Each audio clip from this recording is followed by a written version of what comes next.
This is RBN, the Republic Broadcasting Network.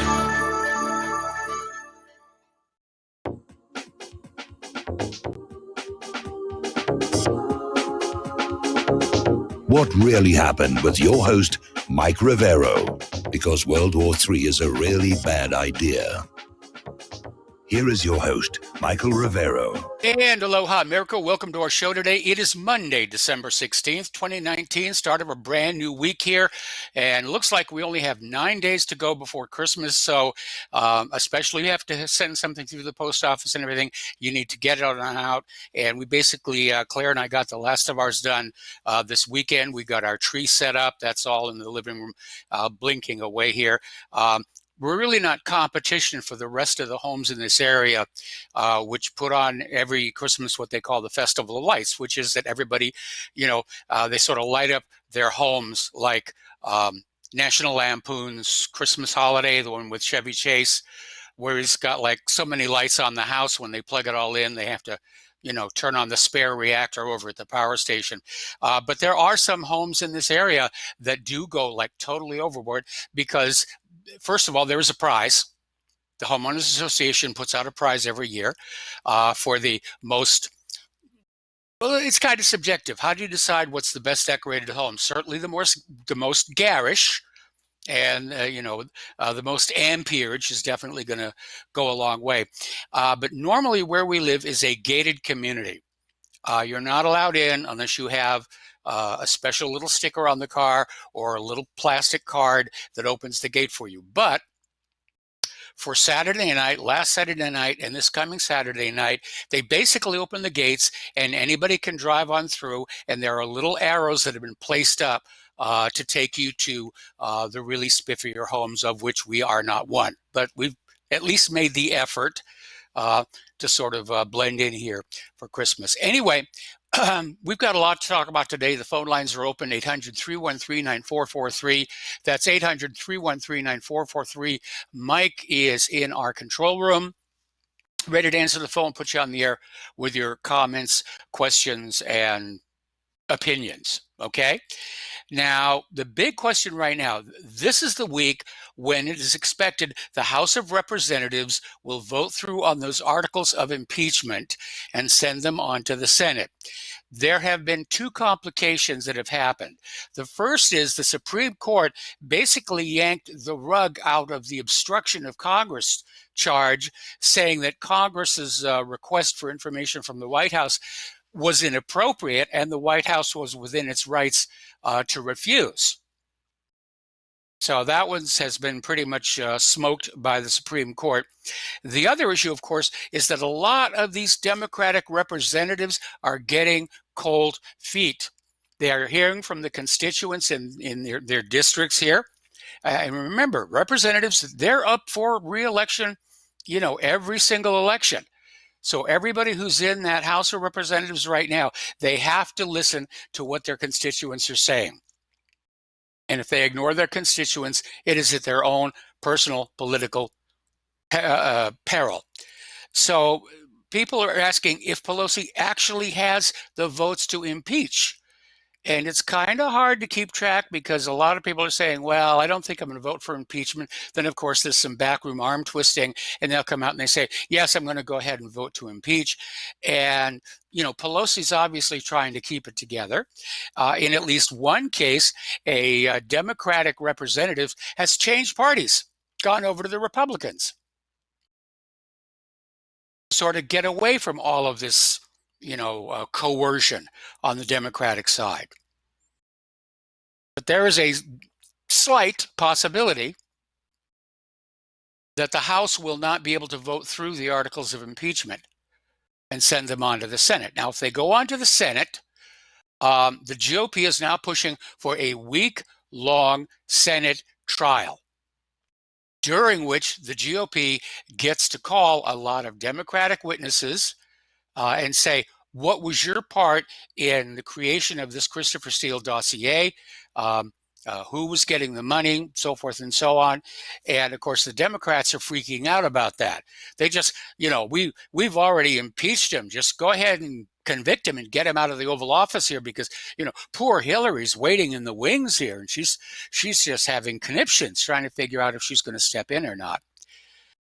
So we'll see. This is the week that's going to do it. And notice they're running it right up to Christmas, because if they try and vote for impeachment and they come up short, it's going to be a huge scandal for the Democrats. They're going to want you distracted by, your Christmas celebrations, your Christmas turkey, the New Year's parades, football games, whatever else is going on out there. They don't want you paying attention. So I think it's significant that they're dragging this out like that. Now, we do know that the reason they delayed the vote from Thursday night to Friday is the Democrats wanted more TV coverage, which didn't really work. Not a lot of people have tuned in to watch this coverage. They're sick and tired of it. They know it's a sham.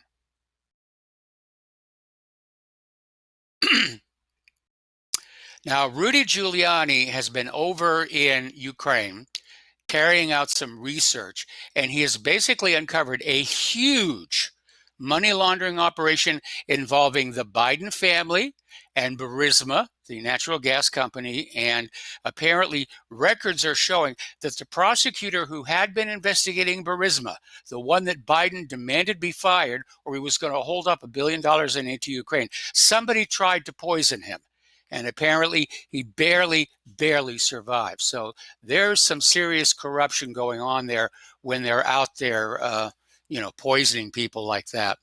All right, we're going to do a shout out now to our honor affiliates who are just now rejoining our network. But Giuliani, he's grinning like the Cheshire Cat these days as he goes around Washington, D.C., and he's sort of like teasing the fact that more is yet to come. And he's got the goods regarding this whole money laundering operation. And it's implied that it extends beyond just the Bidens. So we'll see. Anyway, James Comey, former FBI head, is out on TV defending the FBI against some of the allegations made in Michael Horowitz's Inspector General report. And Comey's basic attitude is there was no political bias. There was no intention to harm the president. We were just being bumbling idiots. Okay, think of the Keystone Cops, with modern guns and badges, and that's kind of where we are right now. Well, I don't know about you, but that's grounds to fire the FBI in and of itself. You don't need to prove political bias. They're basically, their defense is we're incompetent. We're bozos. I'm with the FBI and I'm going to go on out here and I'll figure something to do. Fire them just on those grounds. Fire them for incompetency, of not being able to do the job properly, of not being able to follow the correct protocols. Comey's out there saying, well, he's really sorry for the sloppy Russia investigation. Okay, sloppiness. There's grounds to fire the top level of the FBI. We're not bad guys. We're just sloppy, dumb idiots. You should stand with us because there's nothing more American than being a dumb, sloppy idiot. So Trump got on Twitter, and taunted Comey saying, where's my apology? And Trump has a valid point. Due to what Comey insists was just sheer incompetence and sloppiness on their part, they put Donald Trump through the ringer over the last couple of years. And Trump is owed an apology, and Trump has got grounds to fire the entire upper echelon of the FBI just on the issue of incompetence. Doesn't need to prove there was political bias. He doesn't need to prove that they were actually out to get him. All he has to do is say, look, even they are saying this is all just stupidity. They didn't follow the rules. They didn't follow procedure. They just went on out and they did all this dumb stuff. And we cannot have dumb people running the FBI.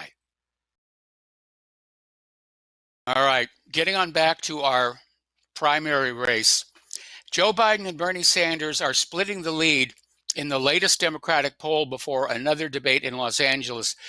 But the former VP sees his lead in South Carolina slashed. It's definitely falling apart. Apparently, Joe Biden held a rally in San Antonio, Texas. Only 83 people showed up.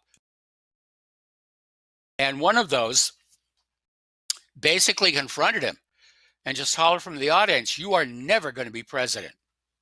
All right, we're going to take a phone call here. Joe in Tennessee, aloha. Welcome to the show. What's on your mind? Hey, Mike. Yeah, he's never going to be president. And you sound a lot better than last week, so it sounds like you're adjusting to Indiana in the winter. So I'm glad to hear that. Well, last week. No, go ahead. I'm sorry. I was going to say, I am dealing with old age and some other issues, but I am, one of the reasons we moved here to Santa Claus is we have family who are medical professionals. And so we're getting both Claire and I are getting a much higher degree of higher quality of medical care than we were ever getting on Hawaii. Well, that's definitely nice to have. I have a nurse practitioner living right in one of my guest house, so it always comes in handy. So as I get older, I'm like you. I had a caller last week, a young guy talking about activism and how we have to get active and everything. And I just wanted to call some attention to that young idealist about, from my experience as an activist and a protester. And one thing, the reason I'm calling is I was watching today, they showed Nadler, and he was being confronted by protesters. And right away, you saw 3 or 4 armed police. And then the week before, I saw Schiff confronted by protesters, and there was a couple policemen there with machine guns. And I look back at the Kavanaugh hearings, and I saw a lot of Republicans getting confronted back then. Mitch McConnell at his house with his wife and people in elevators. I never saw the police when the Republicans were being confronted. And the reason I'm bringing this up is because there's a double standard. If you think you go to Washington, D.C., and you protest like the left does, and you're not going to end up beaten over the head or arrested, you're in for an awakening. When you're on the right, when you're a patriot, when you're against globalism, and you're standing up for patriotism, you're going to find that everybody's against you there, even the Rhino Republicans. You're going to get the book thrown at you. I remember being at a protest and the Fed rally at Jacksonville Federal Reserve, and there were snipers on the roof, and they were pointing guns at us, rifles at us, peaceful, law-abiding patriots. But you see, we were patriots. We're on the wrong side. Now, Antifa, they'd never point guns at Antifa. They protect Antifa. But if you're a Proud Boy or you're protesting something that's politically incorrect, they will beat you up. They will throw the book at you. That guy at Charlottesville, he ran over that lady because he felt threatened. He's looking at life in prison. And I just want the people that protest to realize, I protested 9/11 Truth. I had an FBI agent named Paul Gleddy or Dave Gleddy. He wrote a book. Now, I wasn't in the book, but he tried to recruit me into some kind of a racist Orlando protest against black crime. Well, it came out that the FBI orchestrated this whole protest. But he told me, I didn't know, out of the blue, to try to get me involved in this, to discredit me, and to take me away from my movement of 9/11 DVD distribution and stuff. So it was my own government trying to entrap me.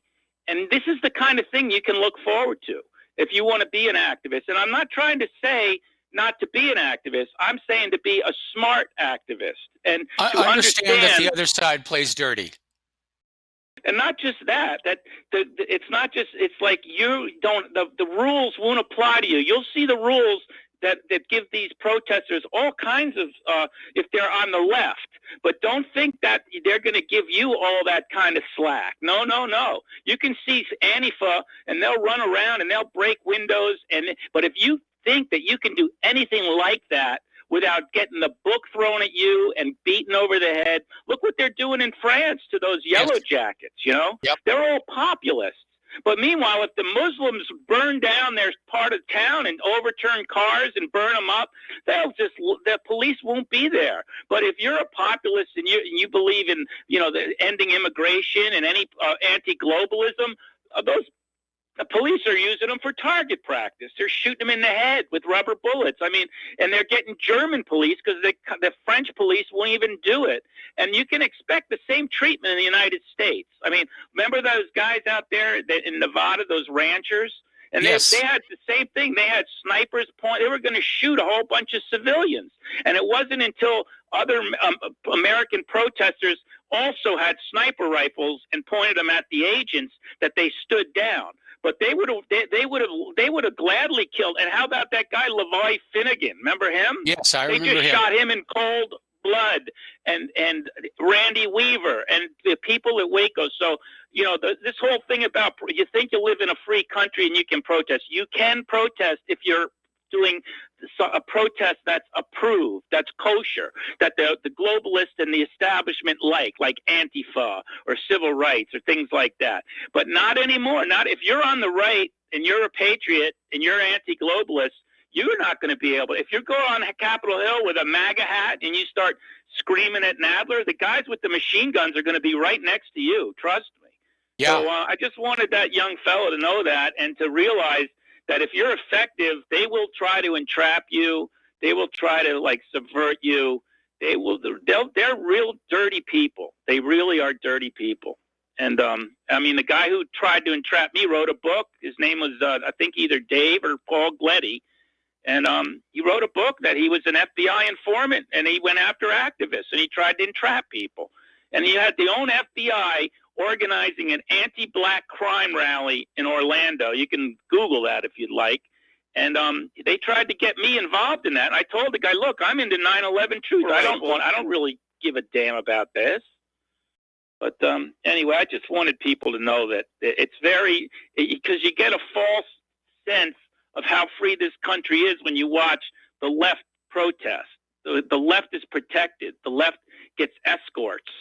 Yes. But if you're on the right, you're going to get the baton, and when you go before a judge, they're gonna keep you in jail. You're not going to get out in an hour or two. I see Jane Fonda protesting; she's out in 10 minutes. If Jane Fonda was protesting for right-wing causes, she'd spend a couple nights in prison. I'll guarantee you. That's just the way it is. Well, I mean, So we're seeing that happen in Great Britain right now in the wake of the general election. That was an absolute disaster for the Labour Party. Now, all of a sudden, Antifa is starting riots all across Great Britain, and they're behaving the same way they did here in the United States right after Hillary Clinton lost in 2016. We refuse to accept that the voters went a different direction, and we're going to trash cities and cause all kind of violence. And one of the ironies is they wound up trashing cities that had actually voted for Hillary, but it didn't really matter. The goal there was to just, cause a lot of noise and ruckus and get people too scared to vote their own conscience in the future. Yeah, well, in Great Britain, if you say something against gays or immigrants or anything politically incorrect, boy, they'll storm your house and you'll go to prison now. They'll put you in jail. But they'll let these, like I said, it all depends which side you're on, whether you're allowed to protest, whether you have a voice or not. It's very Orwellian where we are at right now. But I tell agree. you, I'm going up to New York for Christmas, and I'm wearing my MAGA hat because this whole thing with impeachment, it's really made me wear my MAGA hat a lot more. I wear it all the time when I go out now because I'm going to stand with the president on this. And it's just the looks you get are just priceless. To allow somebody to torque you, and get you all wound up just because he's wearing a hat, it's worth it. And Yes. well, I figured it's good for Tennessee. I'm going to wear it on the airplane, and I'm going to wear it on the subway and the bus and the train up to New York. So that's going to be the way it works, I mean, let's see what happens. I'll let you know if I get arrested. Yes, please do. Please do. I always thought that what the police should do is they should have people walk around with MAGA hats, and if people attack them or beat them up, they should be arrested for a political hate crime. I mean, just because you're wearing a MAGA hat doesn't mean... Joe, gotta let you go. Gotta make Okay. commercials. We'll be right back after these.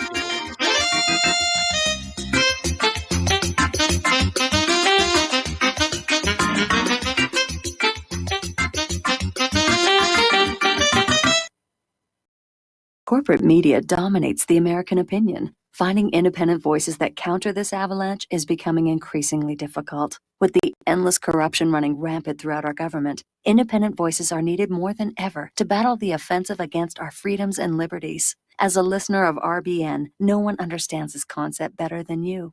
Now it's up to you to do your part. The time has come for you to take action and begin broadcasting the truth to hundreds or thousands of people every month. Sound impossible? Quite the contrary. With pointed slogans from LibertyStickers.com, you can reach countless sleeping Americans unaware that they live in a real-life wonderland. LibertyStickers.com has a huge inventory of political bumper stickers and messages that reflect the truth about our government, our politicians, and the future of America. With so many in stock, there's one perfect for you. Visit us today at LibertyStickers.com. Again, that's LibertyStickers.com.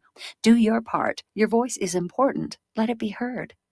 Folks, we're living in a world the likes of which we've never perceived any clearer than we do now. The plan for global governance has been in the works for generations and would have likely been achieved by now, but for the fact that the globalists left open their Achilles heel. With all their tools, Federal Reserve System, fiat currency, no child left behind, and then Common Core education introduced to our schools to dumb us down, vaccines, pharmaceuticals to lobotomize us, GMO foods, insertion of compromised or bought and paid for politicians, judges, mainstream media propaganda, all pieced together like a puzzle designed to ultimately bring the world under submission. But with all their strategy, they forgot one thing: knowledge. And knowledge is power. With knowledge, their bombardment is nullified. Folks, with that, as brilliant and knowledgeable as you've become, among the wisest audience of any radio audience in the world, and you are, I want you to take a moment to reflect and ask yourself, how much of that knowledge did I obtain from Republic Broadcasting Network? How high has my consciousness been raised since I've been a listener? How fast am I now able to discriminate truth from fake news by being a Republic Broadcasting listener?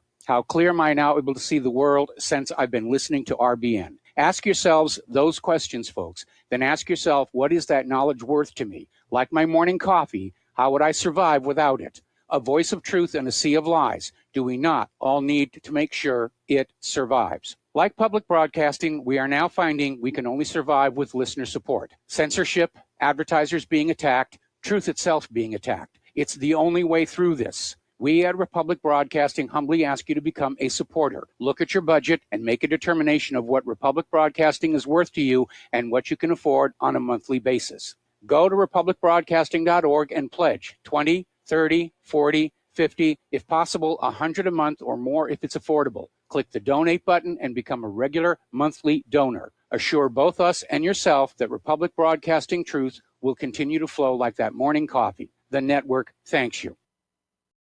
We will not go down in the night without a fight.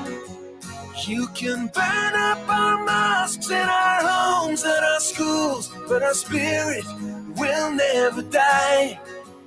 We will not go down in Gaza tonight. And aloha, America. Welcome back to our show here. The phone lines are open, 800-313-9443.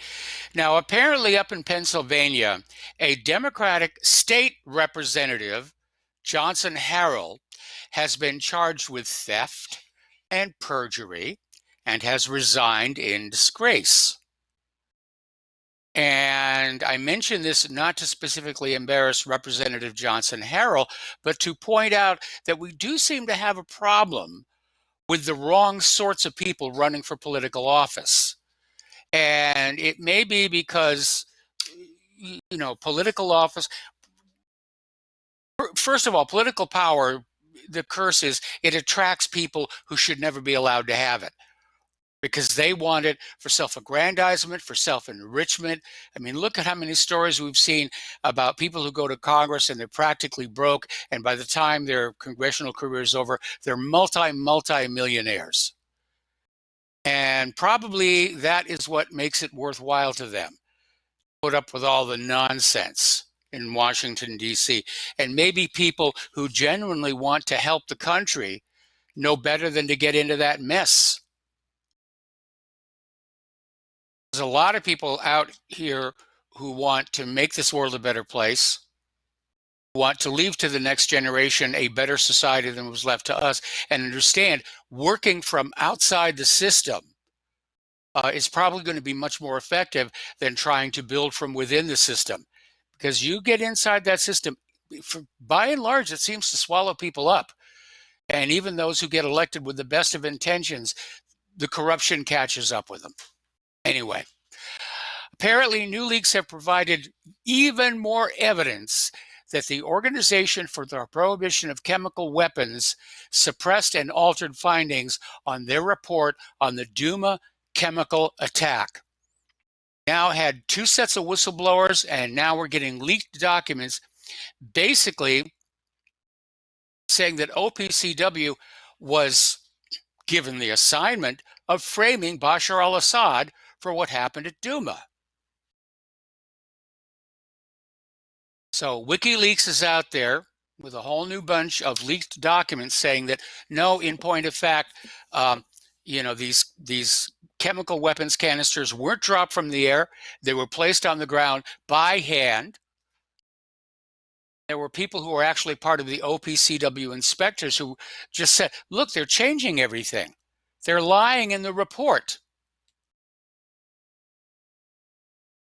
Now, a lot of people are looking at the U.S. most recent interactions with Iran, not with the increased sanctions and the tariffs and the chest thumping and everything, but apparently there was high-level exchange of prisoners took place in Switzerland, and basically the U.S. said they're ready to resume negotiations with Iran on the removal of sanctions with no preconditions, and Iran made it equally clear it saw the prisoner exchange as the road to re-engaging in the Joint Comprehensive Plan of Action nuclear deal without the removal of sanctions by the U.S. long required beforehand. So everybody's trying to make a little bit of move, and it looks like basically Trump is going to back off on his having just unilaterally left the P5+1 deal.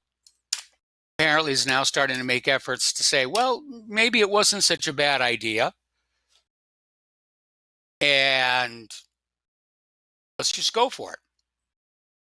Meanwhile, of course, at this point, it's obvious that the Duma chemical attack narrative has collapsed. It was just another government lie to get you to go along with a war of aggression. And I don't know about you, but I've reached the point where I'm sick of being lied to. I don't want to have a government that lies to me about everything.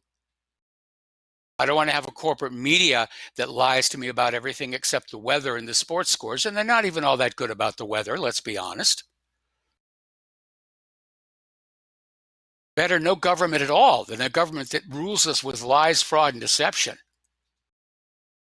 And I think it's time for people to get very angry about being lied to, because when you're being lied to, you're not being treated with the respect you deserve as a citizen of this country. You're being treated by the government as if you're a fool and a naive idiot that they can just feel they can get away with this over and over and over again. I think it's time for people to start getting angry. And every time another one of these government lies is revealed, you got to make noise about it. You got to get up there and shout, fire the liars. Because we keep seeing this over and over again, where those who come up with these lies, they get to keep their jobs. The ones who are trying to point out, hey, these people are lying, they're the ones who get fired. And that is fundamentally wrong. It's certainly not what this country was supposed to be. Nowhere in the Constitution does it say the government is authorized to lie to the American people, trick us out of our obedience and our money. All right, we're going to take another break for commercials. We'll be right back after these few words.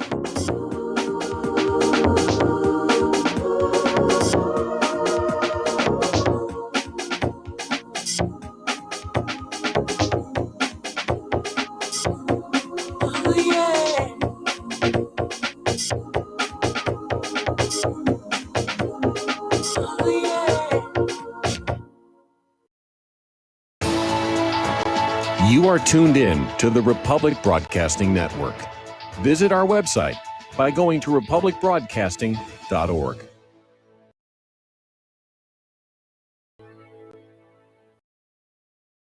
Hey, honey, I'm home.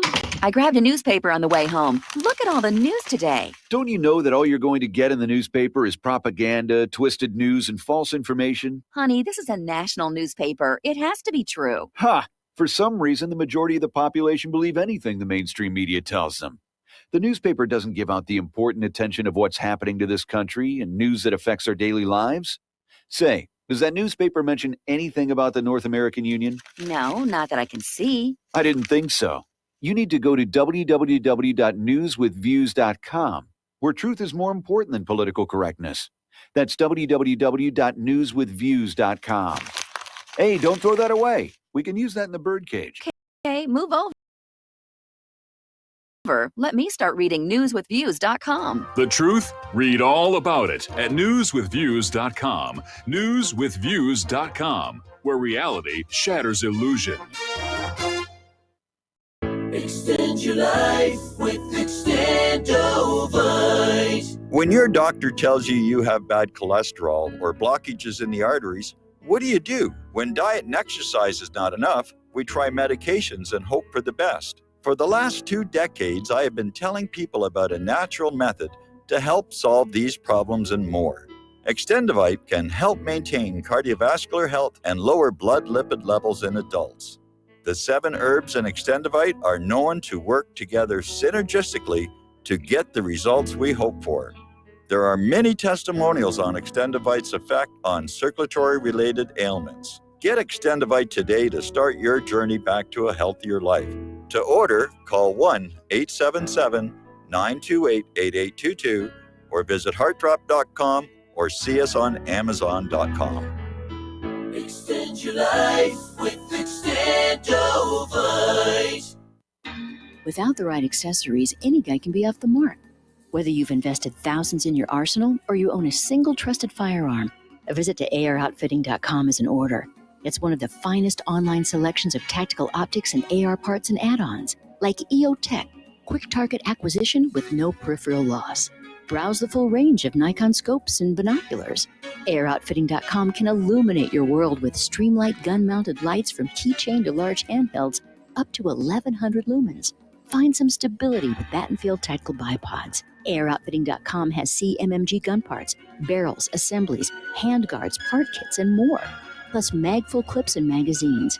I know I've got you excited, so take a breath. Head to AirOutfitting.com. The site's super easy to navigate and features a ton of technical info, including links to manuals. We also welcome vendor and manufacturer inquiries. Remember, if you don't see it, we can get it at AirOutfitting.com.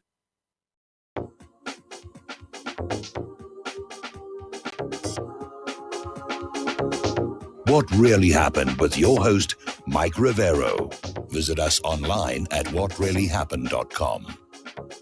Here is your host, Michael Rivero. And aloha, America. Welcome back to the show here. And before we go back into what's going on in Syria, I got an email where somebody is basically admiring Joe for wanting to wear his MAGA hat, but in going to New York, he may hope for lip service, but be prepared for some violence. And they include a link to this story where police are looking for a mob that beat this man over Trump's support. Liberals are getting very violent. It's real brown shirt stuff out there, so you need to be very, very careful.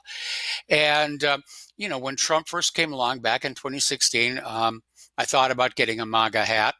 And I didn't get around to it.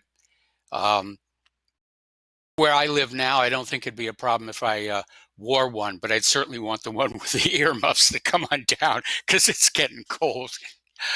Alrighty, getting on back to what's going on in Syria. Russia is training a new militia in Hasaka. So apparently Russia has started creating a local force that will operate in northeastern Syria areas abandoned by the Kurdish-led Syrian Democratic Forces. Now, according to reports, the Russian military will train and equip a new pro-government militia in the province of Hasaka. The militia will be deployed at former positions of the SDF, which have not been taken by the Syrian army. So everybody's gearing up there. And Russia, I think, has come to understand that his claims to the contrary notwithstanding, that Donald Trump has no intention of actually pulling our troops out of Syria. It sounded good when he got out there on TV and said it. Yes, we're going to bring home all of our troops from Syria. No reason for them to be there. Then we find out they've only been slightly relocated. And he said, well, we're going to leave them in there for the oil. And, there's nothing wrong with that. I like oil. And we can't let Assad use the oil inside Syria because he'll just do bad things with the money. And we'll take the oil and we'll sell it and we'll do good things with the money, like buy more bombs and weapons in order to steal other countries' oil. And because that's the way it's supposed to be here. All right, we talked about this on Friday, but I'm going to mention it again. Israel, for the second year in a row, is barring Gaza's Christians from visiting the holy sites during Christmas. And apparently last Thursday, a spokesperson for the Israeli Military Liaison Office said Palestinian Christians residing in Gaza could obtain permission to travel abroad, but that none of them would be allowed to enter Israel and the West Bank, where many sites sacred to Christians are located.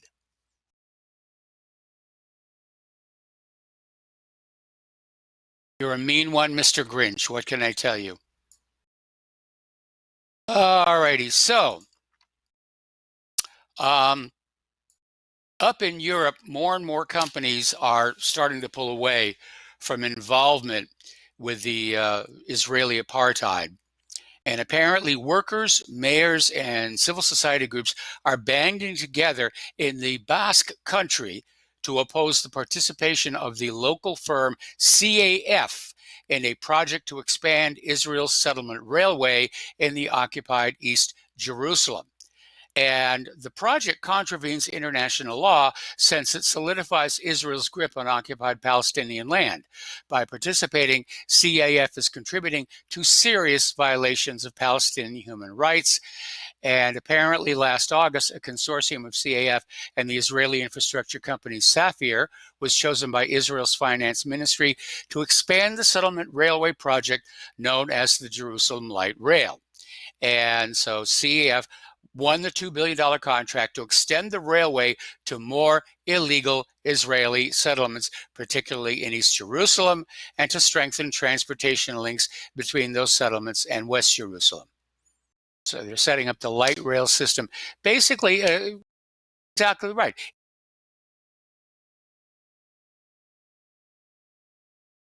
Israel's just trying to act like they own it all anyway. And they're trying to basically create facts on the ground. Well, the story of Jeff Epstein just will not fade away, and probably it's a good idea that it doesn't.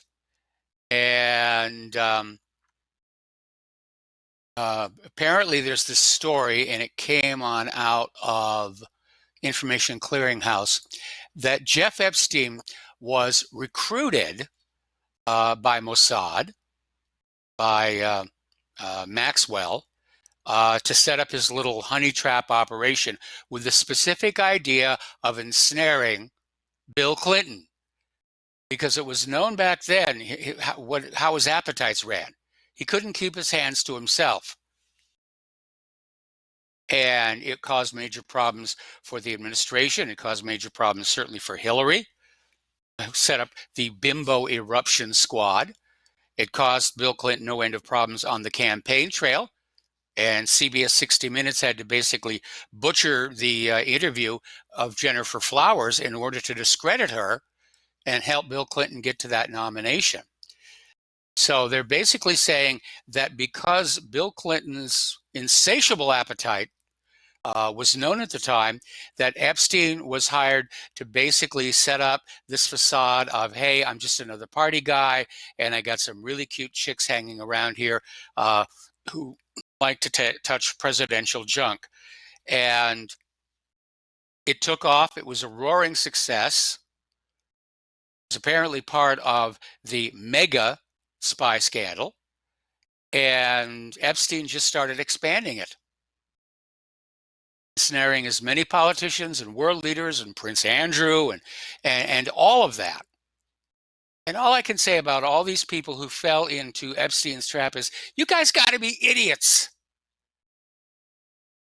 That you went into his ranch, his home, his Caribbean island, and you indulged in sex with underage girls. And how could you not understand the place was wired with video and microphones? How could you not get that? Sometimes you wonder about the people who are either born into royalty or run for elected office, and they're not the best and the brightest. In fact, sometimes they come across as real idiots. They're really good at, combing their hair and looking good and presenting well. Okay, but the reality is they really don't think. They sort of let their handlers lead them around. In this case, the handlers weren't available. I mean, it's not like Epstein's reputation wasn't already known all over the place. It's kind of like Harvey Weinstein. And you just know that if you don't want to get tangled up in that stuff, you don't go to those parties at those locations. Anyway, now Turkey is starting to get very, shall we say, upset over all the sanctions and threats that are coming from the United States regarding Turkey's purchase of the Russian S-400 missile system.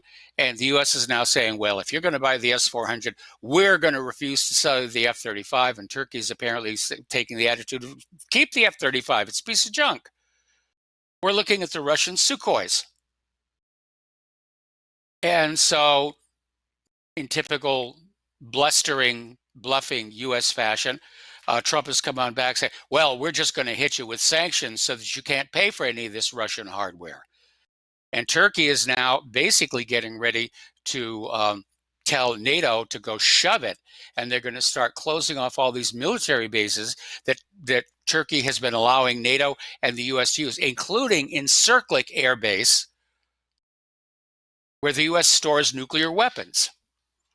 Now, this is not an idle threat. Again, if you look at the map of the earth in that part of the world, Turkey's central location makes it strategically of immense importance. In fact, way back in the 60s, the U.S. was putting medium-range nuclear missiles in Turkey. This forced the Soviet Union to respond by putting similar missiles inside Cuba, which led to the Cuban Missile Crisis. And probably most of you who have heard of the Cuban Missile Crisis were unaware that it was the U.S. placement of nuclear missiles in Turkey that triggered off that whole thing. The way the Cuban Missile Crisis story is told, certainly in school, is, just without any provocation whatsoever, the Soviet Union just put all these nuclear missiles in Cuba, and Kennedy had to deal with it. And Kennedy did deal with it. He got Khrushchev to back down. It got really, really close to being a shooting war. And Kennedy and Khrushchev just reached an agreement that if the United States invaded Cuba again, Bay of Pigs version 2, the Soviet Union would just launch a nuclear war at that point. Kennedy said, I can live with that. Khrushchev went home, took the missiles off of Cuba. Everybody treated Kennedy like he was a hero, which in this particular case he was, but they really didn't know the inside aspects of the deal and what was really going on in the back channels. And it's a shame because they need to understand that, because it sets the context for what followed later, up to and including the assassination of John F. Kennedy himself. All right, down in Australia, there was this commando, Kevin Frost, who had gone public 3 years ago about his involvement in alleged war crimes in Afghanistan. And he was apparently found dead and declared a suicide. And they're just saying that Sergeant Kevin Frost is among hundreds of former and serving Defense Force personnel who've taken their own lives in the past 2 decades. I would be very surprised. This guy was described as fearless, proud, and witty. Doesn't sound suicidal to me. Apparently, the Prime Minister, Scott Morrison, says his government will consider calling a royal commission next year to look into why so many veterans are committing suicide. Well, that's a good idea, but what you should be looking at is how many of these so-called suicides are actually murders made to look suicides, because it's very common. It's a very common way to murder somebody and get away with it, is make it look like it was suicide. They did that to Deborah Jean Palfrey, Rented Lips. They did it to Vince Foster. It's an extraordinarily common way of trying to get away with a murder.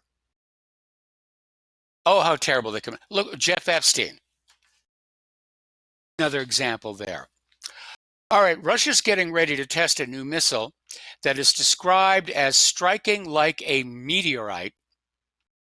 And they're going to have that test in just a couple of days. It's part of the new Avangard missile system with the hypersonic glide vehicle, and it will be deployed on schedule for the first time this month. This thing is actually going into active service. Now, Putin has previously claimed the nuclear-capable weapon strikes like a meteorite and is unstoppable by any current defense system, and it certainly sounds like it. Look at the speed and maneuverability of that incoming hypersonic glide vehicle. Phalanx isn't going to stop it. Standard missile isn't going to stop it. And we're still well away from the realm where an optical laser can lock onto it and dwell onto it long enough to cause it any damage.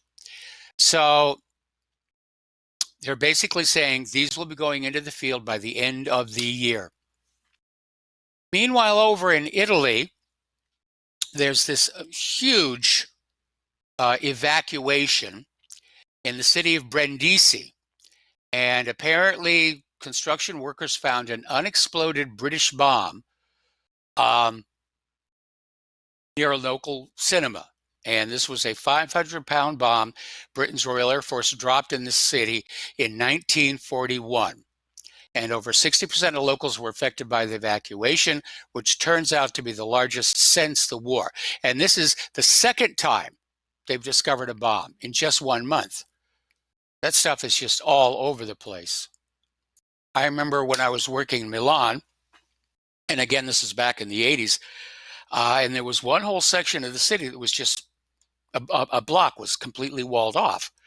And my hosts explained that there was some unexploded munitions in there, that nobody wanted to go in and try and defuse them. They were just going to let this area sit until eventually these bombs went off on their own. And they'd reinforced the barricades as well as they could. That was basically it.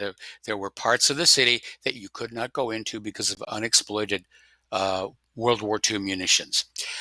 All righty, over in France, the transportation strike is going on huge. It's being joined by the Yellow Vests. And right now, France is recording a 391-mile-long traffic jam. And tensions are mounting on both sides. So hopefully, not going to see a lot of people get hurt. All righty.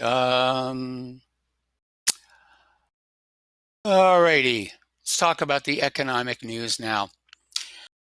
Apparently, the Federal Reserve is planning on flooding the market with a gargantuan $500 billion with a B in liquidity to avoid a year-end repo crisis. Well, I'm sorry, but when you're having to pour that much money into the market to keep it from imploding, it's already in crisis mode. You're just trying to make things look good for the end of the year, finish out that Christmas shopping season. Hey, the economy's doing great. Just get down to that shopping mall, whip out that plastic, and max it all out, you know, buying all kinds of stuff. Anyway, a lot of people are still talking about this new treaty, the U.S.-Mexico-Canada treaty, and say, you know, what is it really? Well, it was supposed to be a replacement for the 1994 North American Free Trade Agreement, known as NAFTA. But it turns out that this version of it is moving us closer to a European Union style union, and how this USMCA treaty basically erodes America's national sovereignty in favor of regional integration, economics controlled by non-elected panels who have regional jurisdictions. In other words, this USMCA is saying that you, the United States of America, can't run your economy anymore. We're going to have these regional panels who are appointed. They're not elected, just like the European Union Commission is not elected. They're sort of self-declared. I think they're rushing to try and get this started here in this hemisphere, because the one they've already got in the EU is coming apart at the seams. All right, we're going to take a break for commercials. The phone lines are open, 800-313-9443, and we'll be right back.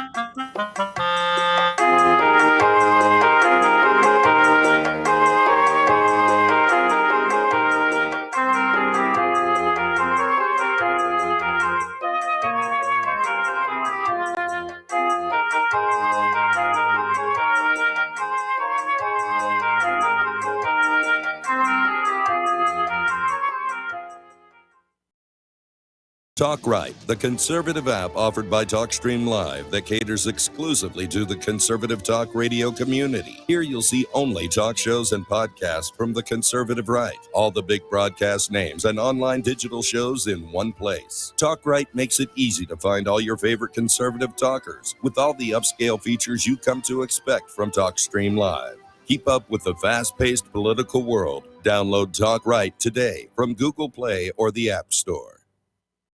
Hey, is that a new music app? Yeah, check it out. Surfer Music Discovery. It links to thousands of online stations, but the twist is you see the song names and artists that are now playing live. That's different. No guessing. Looks like a waterfall of music. So many formats. Rock, oldies, country, R&B, jazz, and a whole lot more. How's that spelled? Surfer. S-U-R-F-R. Is it expensive? It's free. No need to sign up or sign in. Get the Surfer Music app free from Google Play or the App Store.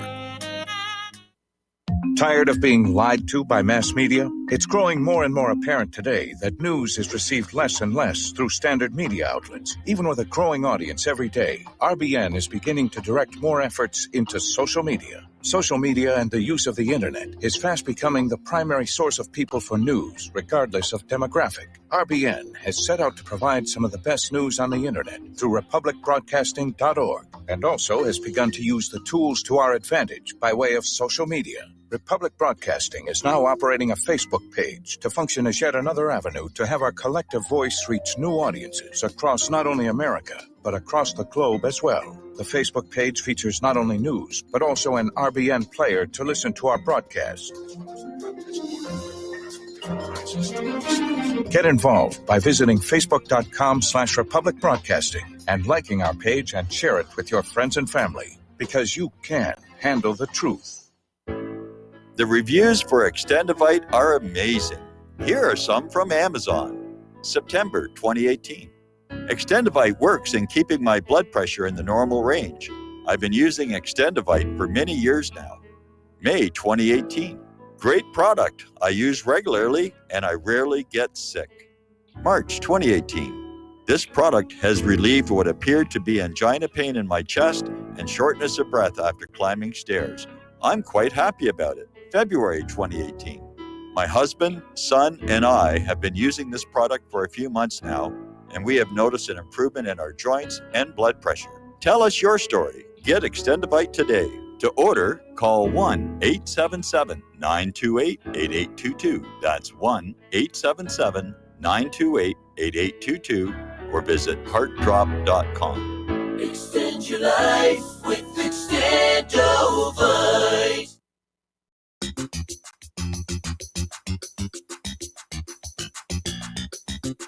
Welcome to What Really Happened Radio.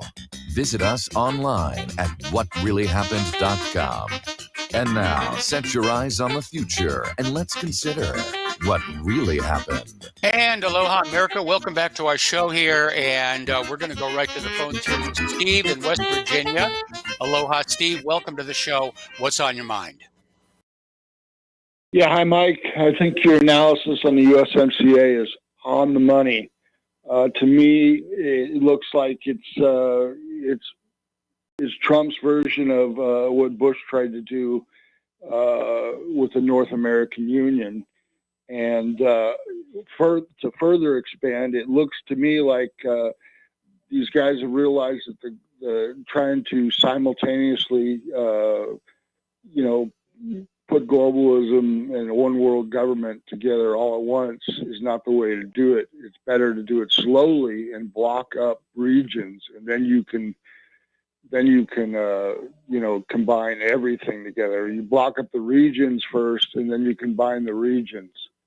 And because the American people and people in Europe and stuff just aren't going to put up with it all at one time.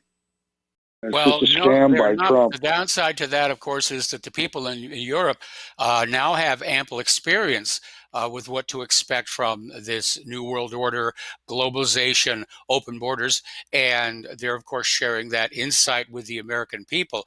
And that's probably why this USMCA trade deal is meeting such popular opposition. Yeah, but Mike, if you listen to all the Q people, all the people that are in favor of QAnon and all that stuff, they're all for this MCA. They think it's going to be great and stuff. But none of them have read it or know anything about it. They're just going by what Q tells them. So you're right. You're absolutely right. It's not good. The USMCA is not good at all. Well, apparently, according to Nancy Pelosi, she is saying that she regrets losing her fight to remove a provision in the USMCA granting big tech companies expanded immunity in the United States, Mexico-Canada agreement. And basically what they're doing is the USMCA enshrines big tech's right to censor.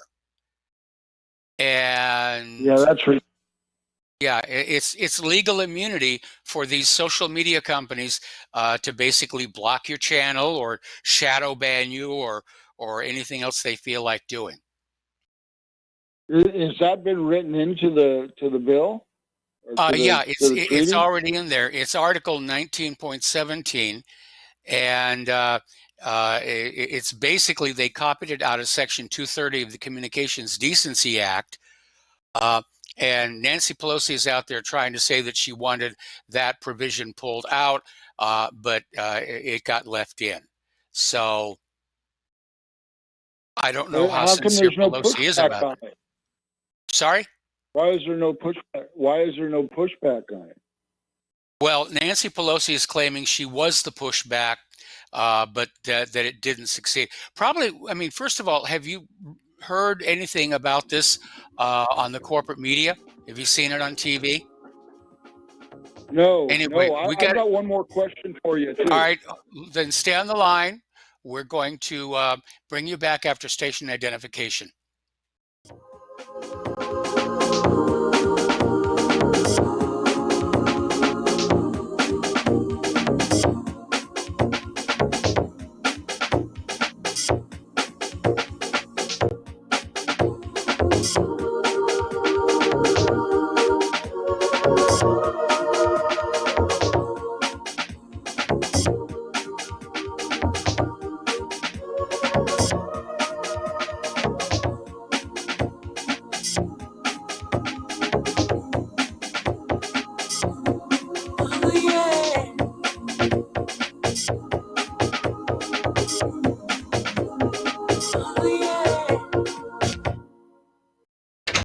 Hey, honey, I'm home. I grabbed the newspaper on the way home. Look at all the news today. The newspaper? Don't you know that all you're going to get in the newspaper is propaganda, twisted news, and false information? Honey, this is a national newspaper. It has to be true. Ha! For some reason, a majority of the population believe anything the mainstream media tells them. The newspaper does not give out the important attention on what's happening to this country and news that affects our daily lives. Say, does that newspaper mention anything about the North American Union? No, not that I can see. I didn't think so. You need to go to www.newswithviews.com, where truth is more important than political correctness. That's www.newswithviews.com. Hey, don't throw that away. We can use that in the birdcage. Okay, move over. Let me start reading newswithviews.com. The truth? Read all about it at newswithviews.com. Newswithviews.com, where reality shatters illusion. You're listening to the Republic Broadcasting Network, because you can handle the truth.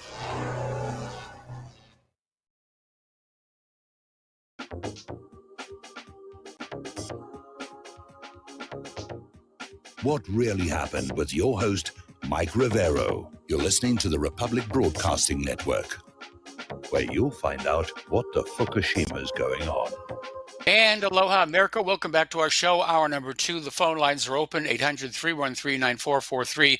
And we're discussing the U.S.-Mexico-Canada trade agreement with Steve from West Virginia, and has been the case with so many of these recent treaties. There is more in there than meets the eye. And the big part of the problem is that corporate media is only out there talking about, well, this is going to open up trade, and it's going to help get rid of some of the tariffs and barriers to trade. And they don't talk about the other aspects of it, like basically immunizing social media corporations from censoring your communications. Okay, Mike, I got a different question, and I want you to kind of just briefly explain the psychology of what I'm going to ask you. You've been around for a very long time. You've told us about the bankers, 9/11, multiple other things. Jeff Rense has done the same thing. Various other people on the internet, alternative news, have done similar things. Yet this entity called QAnon comes along in the last 2 years, and you've got it's an anonymous person or anonymous entity, and people are willing to trust an anonymous thing more than they're willing to trust you and Jeff Rense, who have a track record, verifiable identity. Can you explain that to me? How is that possible? How are so many people willing to trust this entity called QAnon?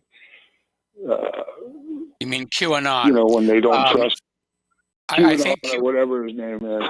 I think QAnon is a propaganda operation, and if you want to lure people along to follow QAnon and stop paying attention to Jeff Rense and John Stadmiller and Michael Rivero and Ryan Dawson, then you have to create the illusion that this guy is incredibly popular on the internet. So I question the reality of all these individuals that we are being told have just slavishly said, yes, QAnon is it.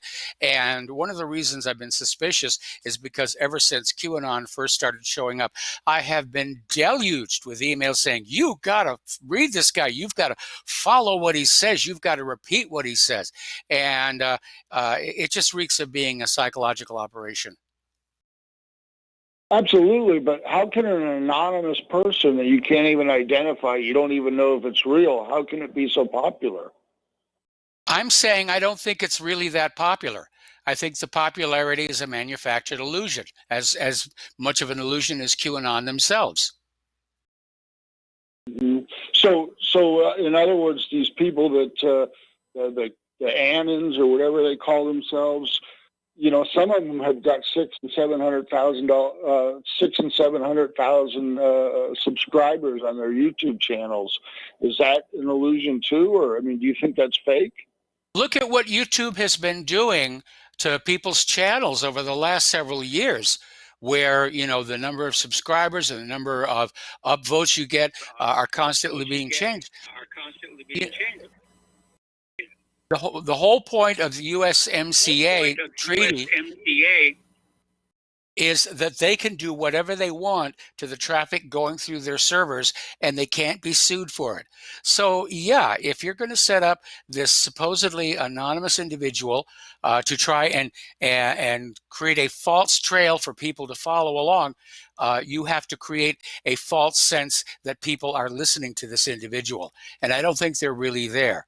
I think, there's an operational group of propagandists who are out there trying to create the illusion that QAnon has this huge, huge following, but I don't think it's real.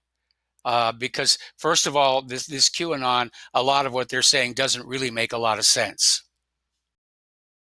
You know what? I actually think you're probably correct, because if you notice, a lot of these QAnon channels, they don't get any strikes against them, and they're not being taken down. It's all the other people like yourself. But the QAnon channels are not being taken down. They don't get any strikes. There's like 3 real popular ones, and you don't hear anything about any strikes or being taken down. So I think you're 100% right. I think it's all a big scam. And the people that are watching this stuff are just zombies. Well, I don't know that many people are watching this stuff. Okay, well, thank you very much, Steve. We're going to let you go and switch over to Mark in North Carolina. Aloha, Mark. Welcome to the show. What's on your mind? Hey, Mike. Mike, he pretty much spells it out. I mean, all these fools that think that Trump is the man, that he's doing, that he's really for the people, and it's all this other nonsense, anti-globalist. There's a lie to it. Now, I know the fake news network, I'm talking to this time, Fox, is really pushing this agreement, and a lot of the corporate talk show hosts are trying to push this garbage. And it figures, because they're globalists, and they want it. They don't care about the working people in this country. And I just want to say, too, I know that you get a few callers that are really trumpets, on your, on your station. One guy in particular, I won't mention his name. I think he's from Florida or something, and he keeps on peddling this garbage about Trump. But I'm telling you, this man is no good. He's no better than what he's made. If he's slightly better than some of the Democrats, fine, but it's not by much.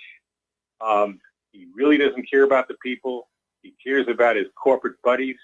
These big tech companies, the ones that are trying to stifle free speech, now they're going to be even more powerful. There's, I just don't, what else can I say? I mean, these people are brainwashed. They're fools. And like you said, this QAnon stuff, in the very beginning, I thought there was something to it. Then I started to realize this is some kind of a psyop, Yep. And, pure garbage. And now we're finding out. I mean, and yet people are still, Trump's this. Now, look, I'm not for impeachment on this case, because this is garbage with what's happening there with Ukraine. If anything, if he should be impeached, it's because he gave these neo-Nazi militias weapons at all. Okay? Never should have given them the weapons. It's not only dangerous to have neo-Nazis running around with these type of weapons, but on top of it, provoking Russia, provoke nuclear war. So, I mean, if he's going to be impeached, it should be on stuff like that, or what he's doing in Syria, not for,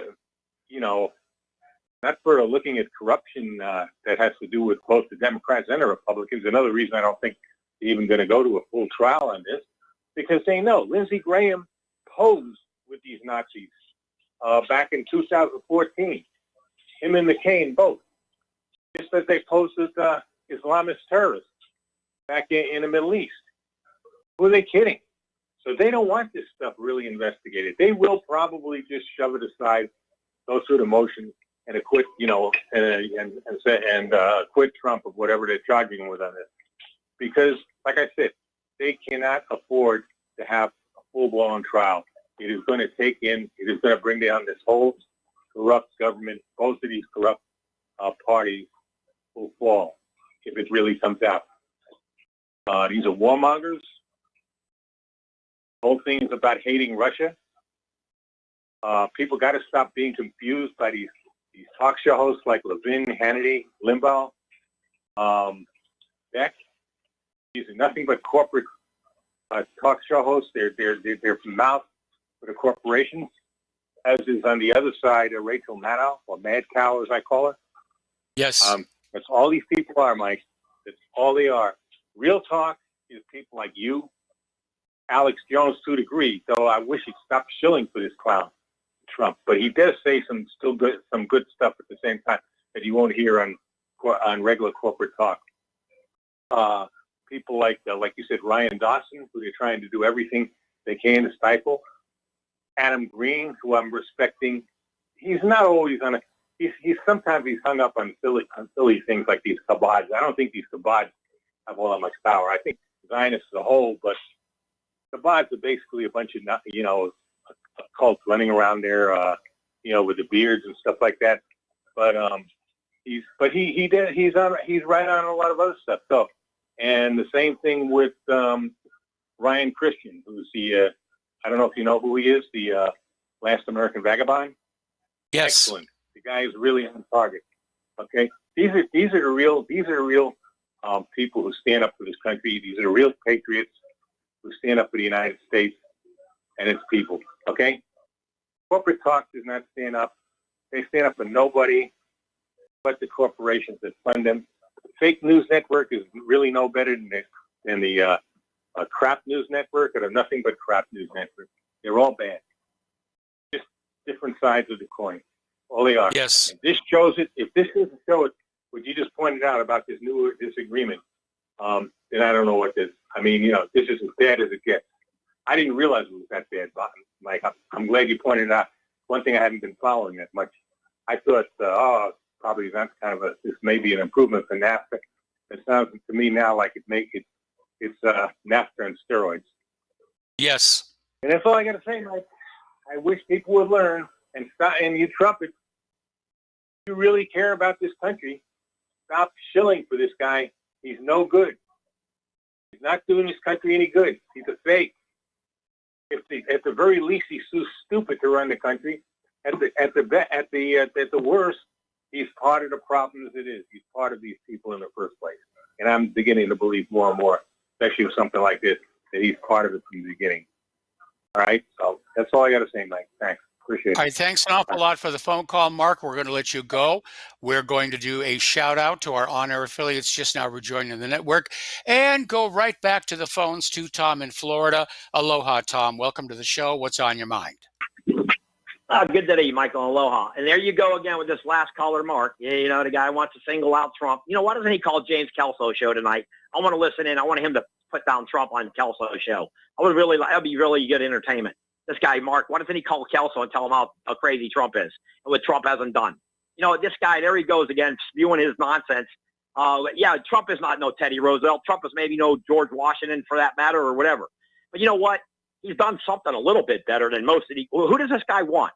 Mark, who do you want? You want Bernie Sanders? You want? I think he really wants Bloomberg. No, Tom, I think Tom, what we all want, was the Donald Trump that we voted for back in 2016, the one who was going to drain the swamp. He was going to clean up the election system. He was going to work for vaccine safety. He was going to put Hillary and the deep state in prison. And he hasn't delivered on any of that. We've got maybe 60 miles of wall built so far, a tax cut that benefited the already wealthy. And the other thing that he campaigned on, he wanted to end all of these military interventions. Well, we're still militarily engaged in all these countries, and Trump basically was lying about that to the same extent that Obama was back in 2008. He was out there campaigning and saying, when I'm elected president, the very first thing I'm going to do is end these wars and bring our boys home. You can take that to the bank. Well, Michael, I've told you that Donald Trump is not perfect, and he's not going to ever be a perfect president. He's not even going to be half a perfect president, but he's better than the alternative that we have out there right now. I understand that Donald Trump hasn't done a lot of things that he's promised and he's going to do, but he has done some things that he has done that we would have never heard if Hillary had got in there, and that's why you are going against Hillary, Michael. So I understand that. I totally am in agreement with you, and I'm in agreement with the last caller. But I got to say this, and you're talking. Look, Comey was on yesterday's TV admitting that the fight was abusive, and he was a liar. But has he been arrested? No. So, I mean, I don't know what Trump can do about Comey. I know he said the guy should be in jail for 10 years for what he's done with FISA. I know that. I want to ask you, this guy, Robert Mendez, the guy in Jersey, the senator there, was he on the Lolita with Epstein? Was that guy flying over to that island? I'd like to find out how many Democrats compared to Republicans were going to Jeffrey Epstein's island and what he has on all these between Democrats and Republicans. This guy, Epstein, what does he have on the different parties? I would love to know that information as well, but we do know that the island has been scrubbed. The computers were all taken away.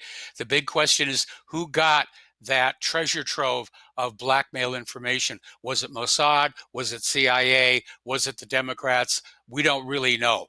And it would be good to know. I think all these people should be outed because once they've been outed, they can't be controlled anymore. Well, Michael, there's a detective here in South Florida who's got the black book. There is a detective here in South Florida area who's got the book. Supposedly he was a detective for, I don't know if he worked for Broward County or Dade. I think it was one of the counties here. And he has the book. And the FBI supposedly got it. I don't know what he's doing. I guess he's scared, or I don't know what's going on with that situation. But I will say this. You know, I was watching the news today again. And before I go into immigration with you real quickly, I will say this. That Comey and somebody, when the Durham report comes out, somebody's got to get arrested because the public's going to be in an uproar. It's going to absolutely go insane if somebody doesn't get arrested for all this collusion and nonsense. Okay? They were talking today on Breitbart, Michael, about all these Brazilians coming to the southern border. Have you heard about that? And none of them are actually being inoculated. That's another thing that we haven't been talking about. The inoculation of these people coming here, Michael, how they're going to take this country down is through diseases. That's what, they say, the American Indian got wiped out by that. Tom, you have to look at the reality that these vaccines may actually be causing more disease than they prevent. And I say that because, we're opening up this huge debate about how there are all these measles outbreaks, but they all seem to be taking place inside populations that have already had the vaccination. And we know they had that same problem with the oral polio vaccine, where instead of preventing the polio, it was actually causing the illness. Because, with the vaccine companies indemnified against all civil harm and the taxpayers picking up the damages through the vaccine courts, these pharmaceutical companies, they can just put whatever they want in those bottles and put it on out there. So this automatic saying, well, they're unvaccinated, therefore they're dangerous, maybe not. We know people who get that flu vaccine every year and they come down with the flu inevitably. Then you have all these other people who refuse to get the flu vaccine and they've never had the flu. Okay, there is something that is not working correctly with that whole product line. And I think we need to sort that out before we start arbitrarily using whether or not they've been vaccinated or not as some kind of a judge of character. Well, that I agree with you, Michael. I mean, you pointed that out to me. You probably are correct on that. I don't know. Maybe that's why there are all these flu season going to be a hard hit. This time of the year is going to be really, this year they're going to say a real big heavy season is going to hit the flu. I don't know. Going back to something I also want to bring up that's been on the news, there's been a few things on Breitbart that are 70,000 anchor babies, Michael, are being born every year in the country. That was on Breitbart Newsmax. 70,000. Yes, I saw that. Okay, you saw that. Did you also see about the kid? Did you see about the kid who in Florida who had their Make America Great hat on? He got his butt beat on the school bus, and he had the video of it. I want to ask you this. If that was a Jewish boy with a little yarmulke that said, Make America Great, like the little yarmulke, and he was Jewish, how many stations, alphabet stations, will be running that on the network right now? Oh, they'd all be running it now. They'd all be running it now to support this, campaign against anti-Semitism. That's right. They sure would. They'd be all over on every major network, ABC, NBC, CBS. They'd be running it 24/7 about this poor little Jewish kid with a yarmulke that said, Make America Great, got his butt beat by all these punks on these buses. And also, speaking of that, Michael, let me ask you this. As far as that goes, we know who controls the media basically in this country. Okay, the kid gets his butt beat, and you never hear any more you don't hear too much more about Jesse Smollett case anymore. That's kind of been, you don't even hear about that anymore. No, you don't. I don't know what's going on with that. With he sent a letter with supposedly the powder in it. Nothing's happening. You don't hear nothing in the media about that, about Smollett anymore, which is a joke in itself. If that would have been a reverse, that would have been nuts. But here's a real story I want to ask you, Michael. You know, we've been hearing these Democrats talking about Trump and impeachment, all this. Let's get to this real story here. Why hasn't one Republican, why hasn't anybody in the Republican Party, Senate or Congress and the House, say, listen, I want to see the picture of Barry Soetoro, Al Green, Mad Maxine Waters, the other guy, I can't remember the other guy that was in Minnesota. I can't think of his name right now. I'll figure him in. And Jeremiah Wright, when he had the picture, they were all hugging each other. Well, Louis Farrakhan, how come they don't bring that up? Okay, well, Tom, we're going to have to let you. We're going to have to let you go. We got to take a break for commercials here, and we'll be back with more phone calls after these few words.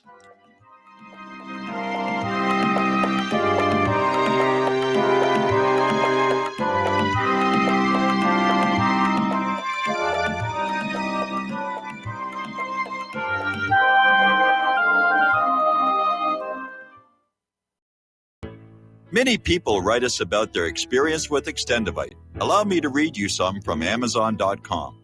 This product is superb. I have been taking it for about a year now, and I can feel my cardiovascular system run like a Swiss watch. I definitely recommend this product for anyone that has high cholesterol, high blood pressure, and heart palpitations, A+. It's potent, but it works. I have been waking up for the past 3 years with numb hands, and a week into using Extendivite, my numb hands seem to have cleared up. My circulation was off, and now it's back on track. So I'm happy. I feel so energized, and I have my husband on it now. My mother-in-law has cholesterol problems, so I bought her a bottle as well. Thank you so much. Love the product. Tell us your story. Get Extendivite today. Call 1-877-928-8822 or visit heartdrop.com.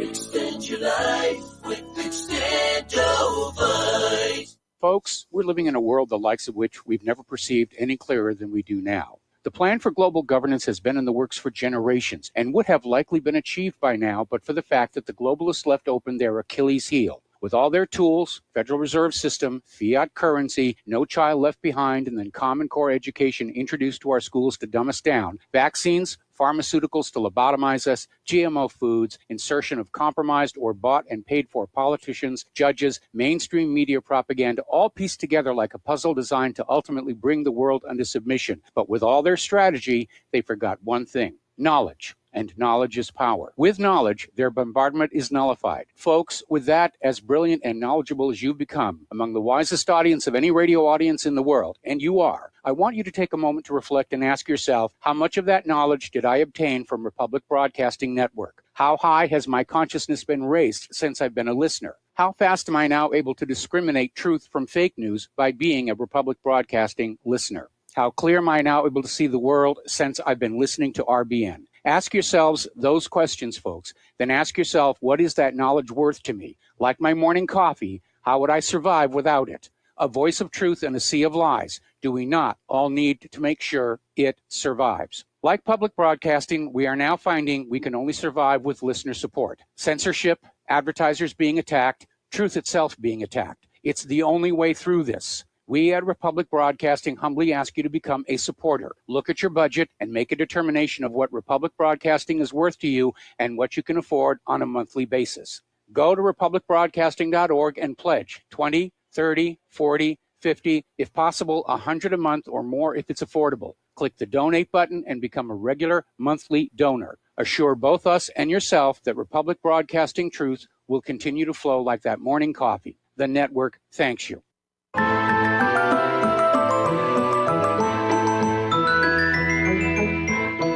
Welcome to What Really Happened Radio. Visit us online at whatreallyhappened.com. And now, set your eyes on the future and let's consider what really happened. And aloha, America. Welcome back to the show. And of course, we've got our holiday bump music in the rotation right now. And these are all clips from Claire's album, Christmas Without Borders, which is available on Amazon. Plug. So let's go back to the phones here to Don in Arizona. Aloha, Don. Welcome to the show. What's on your mind? So, Mike, I saw you have on your website there. You have an article about TSA groping some old lady, Yes. feeling her breast and so forth. You know, the thing about it is, I had a personal experience. They're horrible. TSA is horrible, and yeah, they're obnoxious. I mean, the whole thing is stupid. But also, they don't even do what they're supposed to. I'll give you an example. I got a little thing of pepper spray that it hooks onto your keychain. You know? Yes. And accidentally, I left it on my keychain. I forgot about it with that pepper spray, and I just said, well, you know, because there's so many damn things you have to remember. What can you take? Well, I forgot about the pepper spray. But I had it in my carry-on bag. I flew all the way from Arizona to the Philippines and back to Arizona. And at one point, you know, so they're supposed to see that. It goes through an X-ray. They're supposed to see that and take it away from me or something. And one guy actually looked at it. One of the TSA guys actually opened my bag and looked at it, and he just didn't say anything. He just left it. You know, so they let me have my pepper spray. That's a weapon. Somebody, if you had a whole bunch of guys, a few guys with pepper spray, that's you can kill somebody with that, I guess, or you definitely can disable people. You can seriously incapacitate them, and sometimes you So, have I mean, to wonder. that just goes to show you. There's been several. I know there's been people that have just for the hell of it, they've shown that the TSA is ineffective, and I think some people have gone on planes with guns or with something that looks like a gun and got away with it. So, and you know, talking about these different presidents, that was TSA was George W. Bush, and out of all the presidents, I gotta say he was by far the worst president. He invaded Iraq and lost the war. You know, it'd be different if he won. He went in there and just totally humiliated America, and started the TSA. It's supposed to be Republican small government. No, he started a whole new agency, the TSA. Started this whole routine of treating everybody like a criminal just for trying to fly an airplane. You know, taking away your Fourth Amendment. I mean, yeah, they can do that because it's private. But well, actually, to be perfectly accurate, no, most people don't understand. The TSA is not a chartered law enforcement organization. They don't actually have any authority to detain or arrest you. All they can do, if they think you're in violation of the law, they have to call the real police to come on over and investigate. And unfortunately, we've had way too many incidents of TSA greatly exceeding their allowed authority. And of course, this constant groping of people is part of it. Yeah, these are people who a week before couldn't get a job at a fast food burger joint, and then all of a sudden they get a badge and a uniform. Well, it's not even a badge, it's just an ID tag. You know, and they're walking around the airport just just with the thrill of their imagined authority, and it really goes to their head very, very quickly. Oh yeah, but it's yeah, the horrible. Department of Homeland Security is constantly testing TSA, and TSA is constantly failing to come up. Right. Well, that's another one that Bush started too. Homeland Security Department. That was not there beforehand. So I mean, the whole thing with Bush, but now you're talking about all these people that say they don't like Trump. Okay, but who are you going to vote for? That's what I'd like to know. Not vote at all? You got a choice of Trump or can't even admit none of the Democratic candidates, except for Tulsi. Tulsi has no chance at all. So none of them are even plausible. You know, I mean, Elizabeth Warren, they had the worst crop this time I've ever seen. So you can either vote for Trump or you can say, okay, hell with that, I will not vote. But I got to go with the Trump was going to be better for the Second Amendment rights. And okay, I'll let you go, Mike. Thanks. All right. Well, thank you very much. Yeah, that's another area in which I'm disappointed in Donald Trump. He was supposed to be this champion of the right to keep and bear arms. And so far, we're getting a big yawn over this whole raft of Democrat-passed anti-gun laws in Virginia. That could actually spark into a major problem down there, where you have sheriffs who are simply saying, we're going to deputize the entire population of the state, which would make them exempt from all these new gun laws. And apparently there's something like 70 counties that have already declared themselves Second Amendment sanctuaries. Because if the liberals can do it with the illegal immigrants, the conservatives can do it for law-abiding firearms owners. And so if we're going to have a new civil war in this country, it looks like Virginia is the place where it may break out. All right, getting on. Oh, time for us to have another commercial break. We'll be right back. Let our voices ring out, let them echo into next year. Celebrate, celebrate, let us celebrate.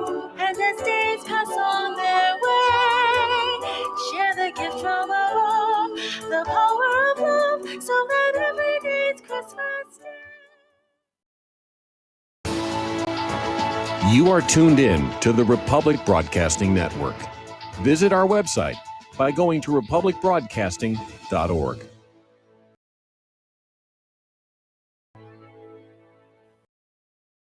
Hey, honey, I'm home. I grabbed a newspaper on the way home. Look at all the news today. Don't you know that all you're going to get in the newspaper is propaganda, twisted news, and false information? Honey, this is a national newspaper. It has to be true. Ha! For some reason, the majority of the population believe anything the mainstream media tells them. The newspaper doesn't give out the important attention of what's happening to this country and news that affects our daily lives. Say, does that newspaper mention anything about the North American Union? No, not that I can see. I didn't think so. You need to go to www.newswithviews.com, where truth is more important than political correctness. That's www.newswithviews.com. Hey, don't throw that away. We can use that in the birdcage. Okay, move over. Let me start reading newswithviews.com. The truth? Read all about it at newswithviews.com. Newswithviews.com, where reality shatters illusion. Corporate media dominates the American opinion. Finding independent voices that counter this avalanche is becoming increasingly difficult. With the endless corruption running rampant throughout our government, independent voices are needed more than ever to battle the offensive against our freedoms and liberties. As a listener of RBN, no one understands this concept better than you. Now it's up to you to do your part. The time has come for you to take action and begin broadcasting the truth to hundreds or thousands of people every month. Sound impossible? Quite the contrary. With pointed slogans from LibertyStickers.com, you can reach countless sleeping Americans unaware that they live in a real-life wonderland. LibertyStickers.com has a huge inventory of political bumper stickers and messages that reflect the truth about our government, our politicians, and the future of America. With so many in stock, there's one perfect for you. Visit us today at LibertyStickers.com. Again, that's LibertyStickers.com. Do your part. Your voice is important. Let it be heard. Don't regret growing old. It's a privilege denied to many. Heart disease is taking our youth from us. Young people in their 30s, 40s, 50s, and beyond are dying needlessly. One of the hardest messages I've ever had to deliver is to convince people that something natural like Extendivite should be taken as a preventative measure. I'm sure you heard an ounce of prevention is worth a pound of cure. Extendivite is that ounce. Take Extendivite for 1 year and see what your doctor has to say and how much better you feel. Herbs take time to address the problem. It took years of life to have a problem. Give Extendivite 1 year to fix the problem. Don't wait until it's too late. Call 1-877-928-8822 or visit heartdrop.com or visit us on Amazon. Extend your life with Extendovite. Some are maxed out all their credit cards. Some are working 2 jobs and living in cars. Minimum wage won't pay for a roof, won't pay for a drink. If you gotta have proof, just try it yourself, Mr. CEO. See how far $5.15 an hour will go. Take a part-time job at one of your stores. I bet you can't make it here anymore. And Aloha America, welcome back to the show here. We're going to go back to the phones to Steve Elkins. Aloha, Steve. Welcome to the show. What's on your mind? Well, Mike, I got a couple questions for you. Actually, I got one story, a TSA story for you that, and I did not do this purposefully, but it made it through. It's made it through a couple times because I forgot about it. I've got a little key that has an actual knife inside of it, and you can get them at Harbor Freight Tools. And I've got one on my keychain because I'm open packages and letters, this and that. And I didn't think much about it, so you fold the knife back inside the key there, and it looks like a regular key. It goes through scanners and I've never had a problem. It's never been caught, but I did notice it myself, and I wasn't trying to fool anybody. But, yeah, I mean, if you think about it, I mean, if you look at a CIA manual, if you could ever get your hand on one, how to kill people, well, you can kill them with a knitting needle. You can kill them with a sharp pencil, a pen. I mean, we've seen enough James Bond movies how to that stuff is not just make-believe. It's real stuff. But, you know, it's just that they really don't catch much of anything. They haven't done anything. They haven't caught any terrorists. They haven't done anything. So it's just a huge drain and resource of our tax dollars for nothing. Yeah, I absolutely agree. And they're kind of a laughing stock. I mean, the number of stories about TSA, you know, obviously focusing on the very attractive passengers and travelers to the exclusion of everybody else. And let's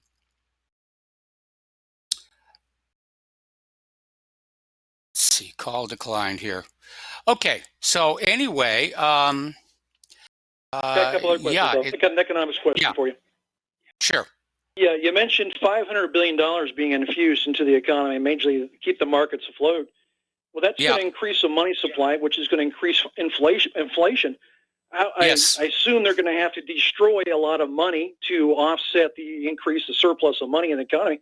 How else could they do it other than to destroy? Pardon? They're going to need a cash sink. Okay. And what would that be? Well, more war. Okay. More money spent on illegal immigrants. Okay, got it. Last question I've got to you. This Democrat that wants to switch parties or says he's going to switch parties because he's not on board with the impeachment. If you're voted in, you're elected, and you're a Democrat, can you just, what's the legal aspect? How do you go about saying, you know, I'm in, I've got 2 more years on my term, and I'm now, because if you switch parties in the middle, don't you disenfranchise the people who voted for you? How do you do this switch over? Well, I don't know that there's a formal process, but this is not the first time that we've had elected representatives say, I'm really tired of the philosophy of the party I've been a part of. You know, I really want to be part of the other party. Well, I understand it. I would just think maybe you'd have to fulfill your obligation in the party until you're up for re-election, then you change parties there. But I was just curious if you had any idea how you can possibly switch parties in the middle of your term when your voters voted for you, you know, they'd be disenfranchised, to saying, well, now you turned on us. Now who's going to represent us? It's just an interesting possibility. How is this possible? How's it done? Just curious. Yeah, well, I don't know the inner workings on that at all. So. Okay. Well, I got something to research. I'll see if I can figure out and let you know then. Okay. Have a good show, Mike. All right. Thanks an awful lot here. And sorry to be distracted, but, you know, the pharmacy's calling me, and we've told them between 3 and 6 p.m. local time, cannot answer the phone. So I have a feeling because they didn't leave a message, it was probably an automated system, that something needs to be picked up. All right, getting on back here to the economic news. And by the way, the phone lines are completely open here. 800-313-9443. The deficit has spiked 12% in the first 2 months of the current fiscal year. That's a lot. That is an awful lot. Now, 60% of big U.S. corporations say a headcount reduction is coming in 2020. It's kind of a polite way of saying they're going to have to lay people off. And we already know that as we get into January, February, there are going to be a lot of layoffs, especially from the retail sector, because they've hired up for the holiday shopping, not as much as we'd like. Those people are all going to get let go in January and February. Everybody sort of gets this economic fever during Christmas shopping season, but it always wears off. And all the money that was poured in to the economy to inflate the economy and make things look good, that all has to come on back out at some point. Stephen was pointing out there. So this be of good cheer, it's really kind of an illusion. Think about it. It's feeling good now, and let's have a big party on New Year's, which we're certainly going to do around here because we're allowed to have fireworks in Indiana.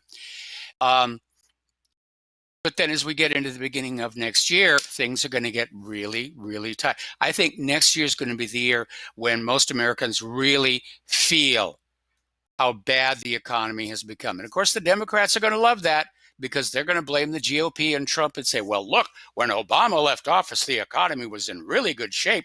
And gosh darn that Trump and the GOP, they just ruined everything. Because that's how politicians operate. They'll take credit for anything good that happens, even if they had nothing to do with it. And anything bad that happens, it's always the fault of the opposition party. Anyway, a little bit of good news for students. The University of Phoenix is going to cancel $141 million in student debt. And apparently, they're actually paying $50 million in cash.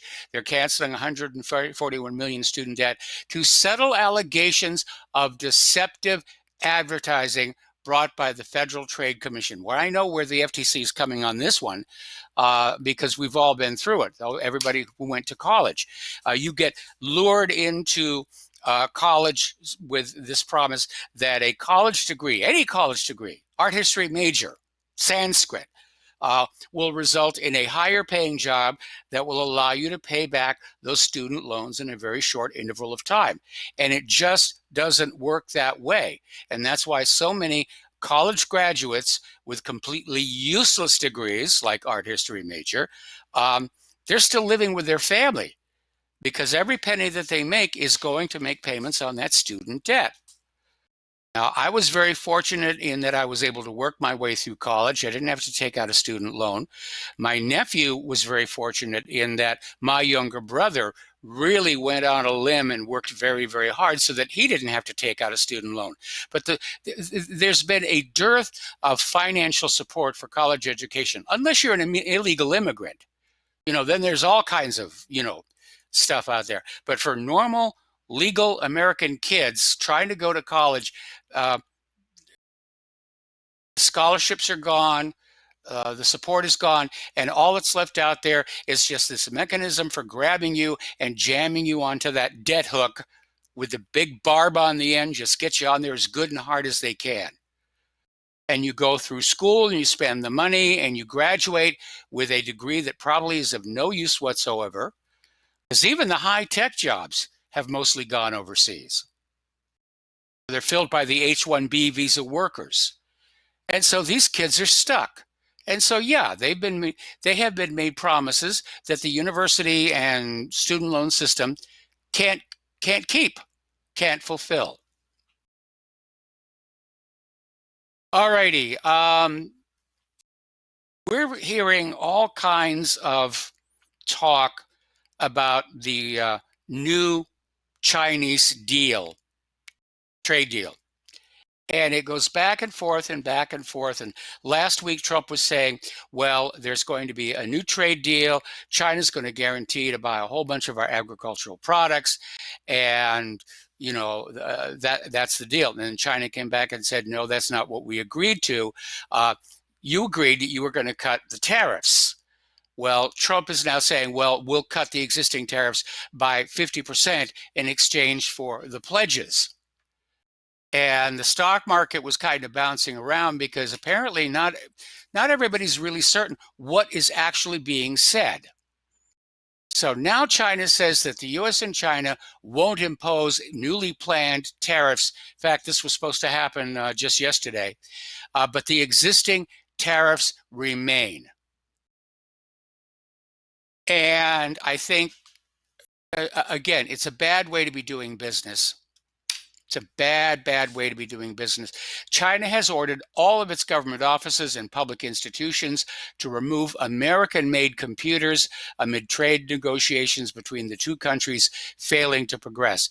And the aim of the move is reported to increase China's reliance on homemade technologies, but this is likely to hit U.S. companies such as Hewlett-Packard, Dell, and Microsoft hard.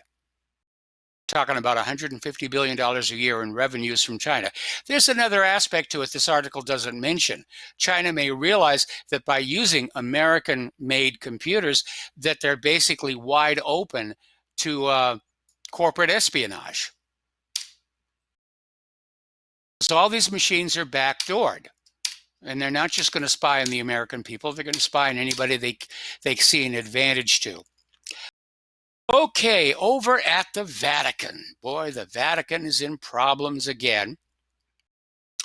And apparently they've had a huge budget shortfall after paying over $3 billion in pedophile priest settlements around the world. So apparently there is this charity donation program called Peter's Pence, if you will.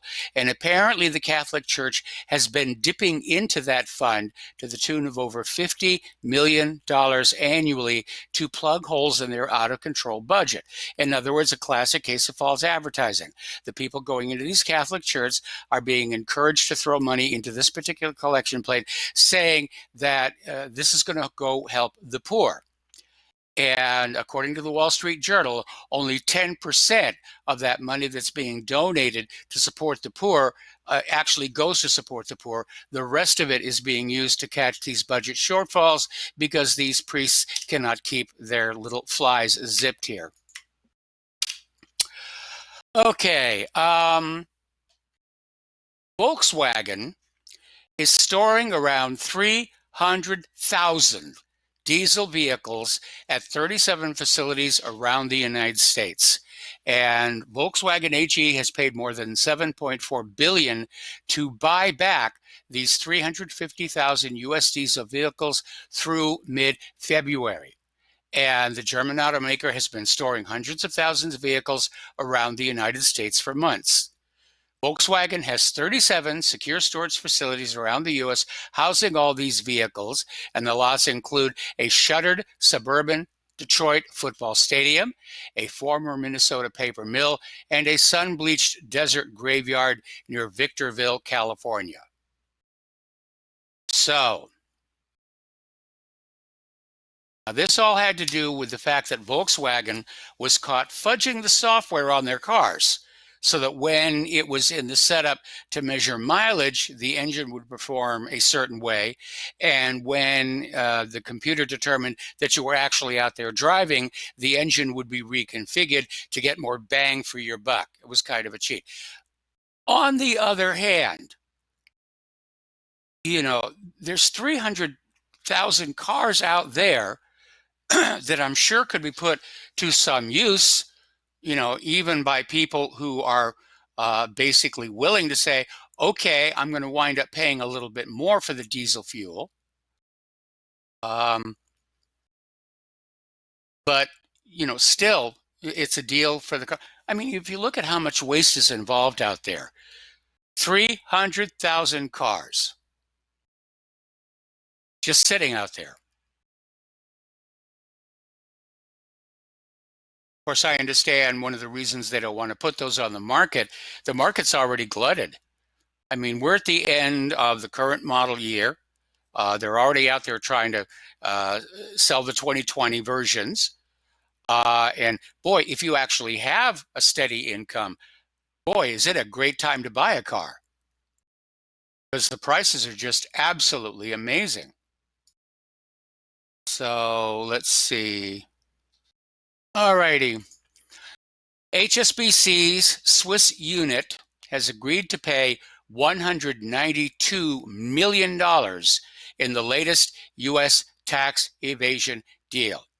So the Swiss private banking unit of HSBC Holdings will pay this $192.4 million to resolve a U.S. probe of its role in helping wealthy Americans evade taxes by using undeclared Swiss bank accounts.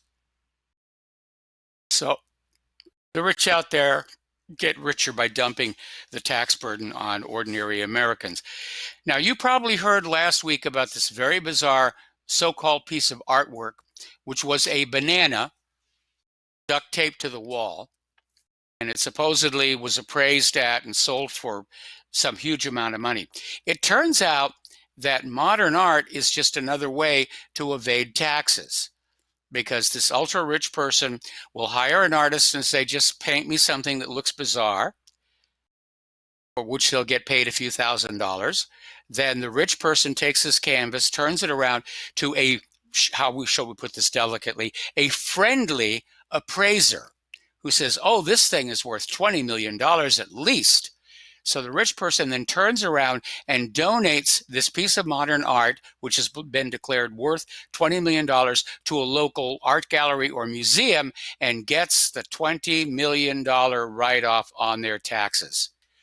So if you ever wondered why so much modern art just seems like overpriced junk, that's why. It's just another scam. It's another way for the rich people to hang on to their money and stick you with the burden of paying for the wars and paying for Israel and so forth.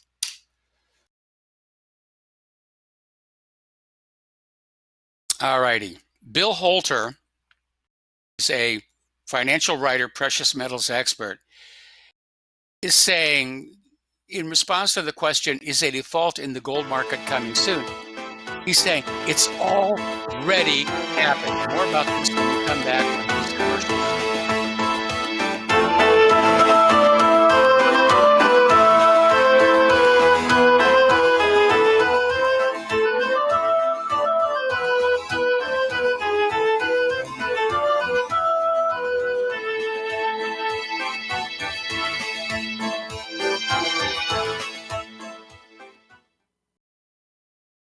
Tired of being lied to by mass media? It's growing more and more apparent today that news is received less and less through standard media outlets. Even with a growing audience every day, RBN is beginning to direct more efforts into social media. Social media and the use of the internet is fast becoming the primary source of people for news, regardless of demographic. RBN has set out to provide some of the best news on the internet through republicbroadcasting.org, and also has begun to use the tools to our advantage by way of social media. Republic Broadcasting is now operating a Facebook page to function as yet another avenue to have our collective voice reach new audiences across not only America, but across the globe as well. The Facebook page features not only news, but also an RBN player to listen to our broadcasts.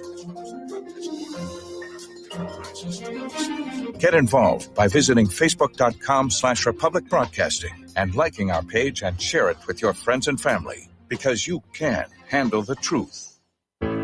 How healthy are your arteries? Deteriorating circulation has a number of early warning signs. High cholesterol, high blood pressure, fingers and or toes often go cold, arms and or legs often go to sleep, sharp diagonal crease in the earlobe, short walks cause cramping or pains in legs, memory is not as good as it used to be, ankles swell late in the day, chest pain after physical exercise or emotional stress.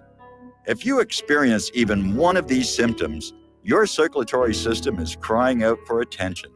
Extendivite is a natural solution to help improve your overall health. Extendivite is not your average heart tonic.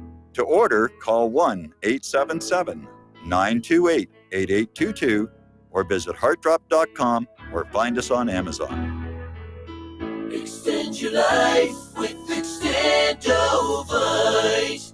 So, you love talk radio? Then you'll love TalkStreamLive.com. TalkStream Live is always on, 24/7 with the best streaming talk shows. Find your favorite talkers and discover some new ones. It's free, readily available online or on mobile with any smartphone or tablet. Finding your favorite talk shows all in one place has gotten a whole lot easier. Just go to TalkStreamLive.com. Be sure to download the free apps from Google Play or the iTunes App Store.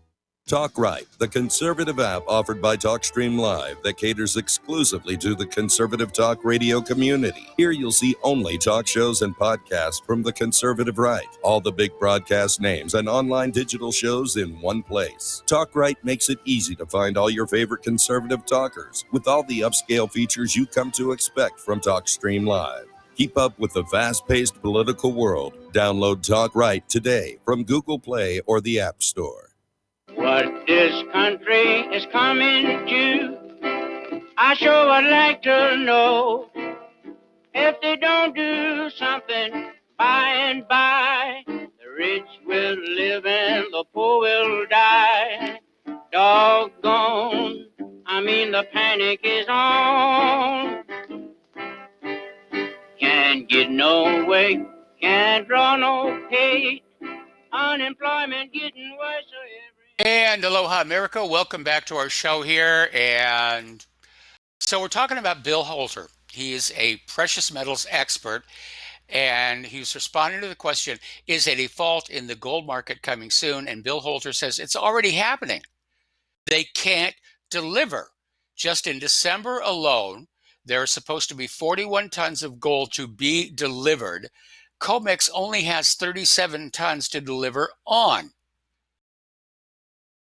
And the 37 tons will not be eaten into to deliver. And he's asking, are they paying a 25% premium to settle in cash? We know that's been going on. They've over-leveraged the paper gold in order to keep the price of physical gold down. And now it's catching up with them. And mines just can't keep up with it. Saying it's time to start suing the COMEX to get to the bottom of what's going on. Because when you sign a commodity contract, you are expecting to receive that commodity at this future point in time. That's the way it's supposed to work. And then you get down to that future point in time and they come out and they say, well, we don't actually have the commodity in question. So we're going to give you its cash equivalent plus 25% additional for vigorish, if you will. At which point, I think a lot of people would sue, but if that cash bonus, that uplift, is generous enough, they're just going to say, well, okay, yeah, I'm still making money on the deal. Now, somebody's getting the short end of that stick to come up with all that extra cash. But this is a very, very reckless way to be dealing with the commodities market. And I'm not just talking about gold. This affects the platinum market, the copper market, the silver market. You can't play reckless games with the commodities market without ultimately destroying the public trust in the commodities market. Now, 17% of the U.S. gross domestic product, is running at 20.2% inflation. And yet, what do we hear from the corporate media? There is no inflation. Just trust us. There is no inflation. Mahi dictum est.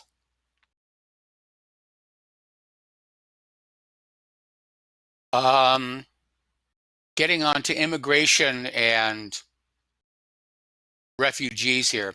Apparently, a Clinton-appointed judge in El Paso, Texas, has permanently blocked billions of dollars in military funding from being spent on building the southern border wall. Judge David Briones, a judge on the Western Texas Federal District Court, ruled in favor of El Paso County and Border Network for Human Rights. So they're still fighting tooth and nail. They want those borders open. They want the illegals flooding on in because the illegals will vote Democratic and shift next year's election. We got to take a break here for station identification. Got a caller waiting on the line, and we'll be right back.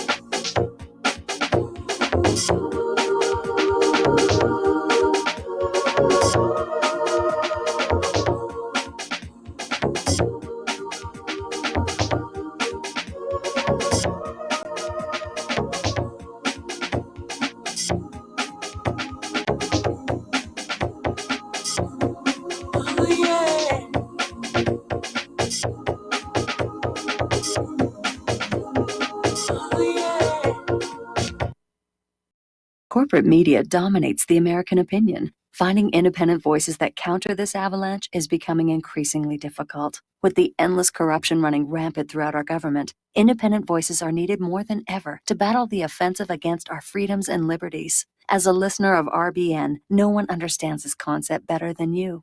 Now it's up to you to do your part. The time has come for you to take action and begin broadcasting the truth to hundreds or thousands of people every month. Sound impossible? Quite the contrary. With pointed slogans from LibertyStickers.com, you can reach countless sleeping Americans unaware that they live in a real-life wonderland. LibertyStickers.com has a huge inventory of political bumper stickers and messages that reflect the truth about our government, our politicians, and the future of America. With so many in stock, there's one perfect for you. Visit us today at LibertyStickers.com. Again, that's LibertyStickers.com. Do your part. Your voice is important. Let it be heard. You're listening to Republic Broadcasting Network because you can handle the truth.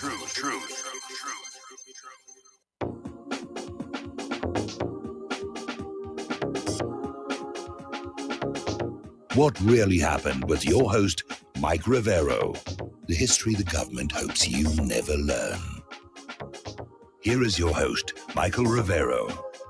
And aloha, America. Welcome back to our show, hour number 3. We're going to go right back to the phones here to Paul in New Jersey. Aloha, Paul. Welcome to the show. What's on your mind? Michael, for all these people in the Trump fan club out there expecting justice out of Donald Trump, you got to be kidding yourself. I mean, he appointed Bill Barr. If you look at Bill Barr and his past, he is a dirty ex-CIA deep stater of the worst sort. You know, he was in on BCCI, Iran-Contra. I think he helped write the moral justification for George Bush Sr. to invade Panama. He really is a dirty, dirty man. Yes. Now, do you really expect them to arrest Ghislaine Maxwell? You know, Epstein died under Barr's watch. You know, after all, he runs the federal prisons. The Department of Justice does. You really think now? Where's the? You know, is he working with Interpol right now to find Ghislaine Maxwell and extradite her to the United States to interrogate her? Is that happening out there, fellas? Hey, all you Trump fans out there, what's Trump doing about that? Well, Ghislaine is apparently down in Brazil. And there is an effort to extradite her, but it's being fought out through the courts right now. And we should also remember, you know, Jeffrey Epstein, he met that Virginia, what's her name, Gwiff, one of the Epstein's girls. He met her right at Mar-a-Lago. The girl used to work for Donald Trump. So, you know, it happened right under Donald Trump's nose, you know, taking one of his employees like that, you know, the blonde. So there's a lot of dirty shenanigans going on here. Now, another point is, you know, another person to bring in concerning Epstein, because just because Epstein is dead doesn't mean you can't still hold an investigation. Isn't that right? I agree. So, I absolutely agree. So why not subpoena or bring Alan Dershowitz into court and have him, or into, you know, the police station, to see what he has to say about what went on in Epstein Island or on the flights to Lolita Island on the Express. And Bill Barr could do that, right? Yeah. And I guess Donald Trump can maybe tell him to do it out on the golf course so nobody in the White House will hear him telling the Justice Department what to do. Like I've said, that's the way you're supposed to do it if you really wanted justice. And this is the charade of all this stuff. The hopes, the high hopes of all the Trump supporters, fellas. He's not going to throw Comey in jail. It's a fantasy. Nothing's going to happen. He didn't arrest or, you know, bring Hillary to justice. He's not going to. He's not going to bring Strzok or McCabe or Horowitz or any of these guys who are the flavor of the day of corruption. None of them are going to be brought to justice. As a matter of fact, let's look to who has actually gone to jail. Michael Cohen. Yes. Right? Roger Stone. Paul Manafort. Right? Flynn might be going to jail. And that's it. So the lesson is, you work for Trump, you get a job for Trump, you might end up in jail. So why work for Trump? Let alone, like you were saying before I called, why even vote for Trump if the guy's not going to deliver? Right? When you read off part of the list, here's a little bit more of the list you missed. Trump's didn't promise to not run up the debt. He's run up the debt the same rate as Obama. Yep. He promised to do something to overturn Obamacare. There the Republicans had the majority. There they were for 2 years with a Republican president to lower the price of pharmaceuticals. They did nothing. They were there for 2 years. They could have, to make Mexico pay for the wall. They did nothing. And that's what I'm saying about it. Fellas, he's kicking you in your teeth. Donald Trump thinks you're a bunch of gavones, you followers of Gavone, putting on your MAGA hats, wearing your MAGA hat. He's going to kick you in your teeth again. And you think after he kicks you in your teeth and you come back, can I have another one? You're going to earn his respect all of a sudden? Are you that naive to think that if you come back to vote for him or support him, you're going to somehow earn his respect? And that's Well, what I'm not interested in Trump's respect here, and I wasn't even all that interested in his respect back in 2016. And the only way I'm going to support Trump next year is if Hillary steps back in, because she definitely would be the worst of two evils. But if Hillary decides to stay out of this race, then I'm just going to let politics take its course, and Trump can either sink or swim on his own merits. That's right, because to him, he took us for granted. We're the guys who voted for him. He feels like, just look what he did for Israel this weekend. Or the weekend before last. It was incredible. You know the remarks? And if you give me a second, I got this line where he says, remember the quote, "We have to get the people of our country, of this country, to love Israel more. I have to tell you that. We have to do it. We have to get them to love Israel more," unquote. That is what your president, this dual allegiance president, is saying in public. Yes. In front of the Israel American Council National Summit. He said 2 weeks ago on Saturday night when nobody's paying attention. And I'm supposed to be so enthusiastic about an American who's acting like a Mossad agent, because that's, to me, what the guy is. He's a Mossad agent. He gets in there, and, man, everything for the Israelis. There he is, hanging out, cavorting with Alan Dershowitz and that other pervert who owns the Patriots, right? Here he is. He's cavorting with those guys and saying, oh, you can't badmouth Israel in any campuses, you're not going to get federal money. There's that really nationalistic defender of freedoms, Donald Trump. Yeah. Really, fellas, drop the Kool-Aid, stop the pretenses. He hasn't delivered to you. You're a sucker to him. You're not going to earn his respect walking around with a MAGA hat. You have to walk out. It's only when you're walking away with the votes where all of a sudden will a politician go back into pander mode and try to suck up to you and try to get your vote again and make more phony promises. But after he lied about the last 3 years ago and he lied about everything he said, why should we even trust him now? Forget the guy. Start shopping for a new candidate, fellas. There's other guys out there. Maybe this Jordan guy, right? He seems pretty good, Jim Jordan guy. I like that guy. And there might be other people. Maybe just write in David Duke as a protest vote. But just doing more of the same. You're free to write me in. Yeah. And doing more of the same is the definition of insanity. And so being on the Trump train and all the rest, bail on the Trump train. It's an Israeli train. It's the Mossad train. And it's really a takeover of this country. I've never seen anything like it, and let alone this whole play of the one group of Jewish representatives, like remember with the True News a few weeks ago, and they're going after this. Either way, it's a charade. It's a pantomime. I'm not buying into it. Just because a bunch of lowlifes attacked Trump doesn't make me want to defend Trump. Trump hasn't delivered. Where's the beef? Yes. Right? And until I get the beef, and he better do a quick 180 on these policies. Let's see him veto a few bills. Maybe. Let's see him extend the wall maybe a little bit.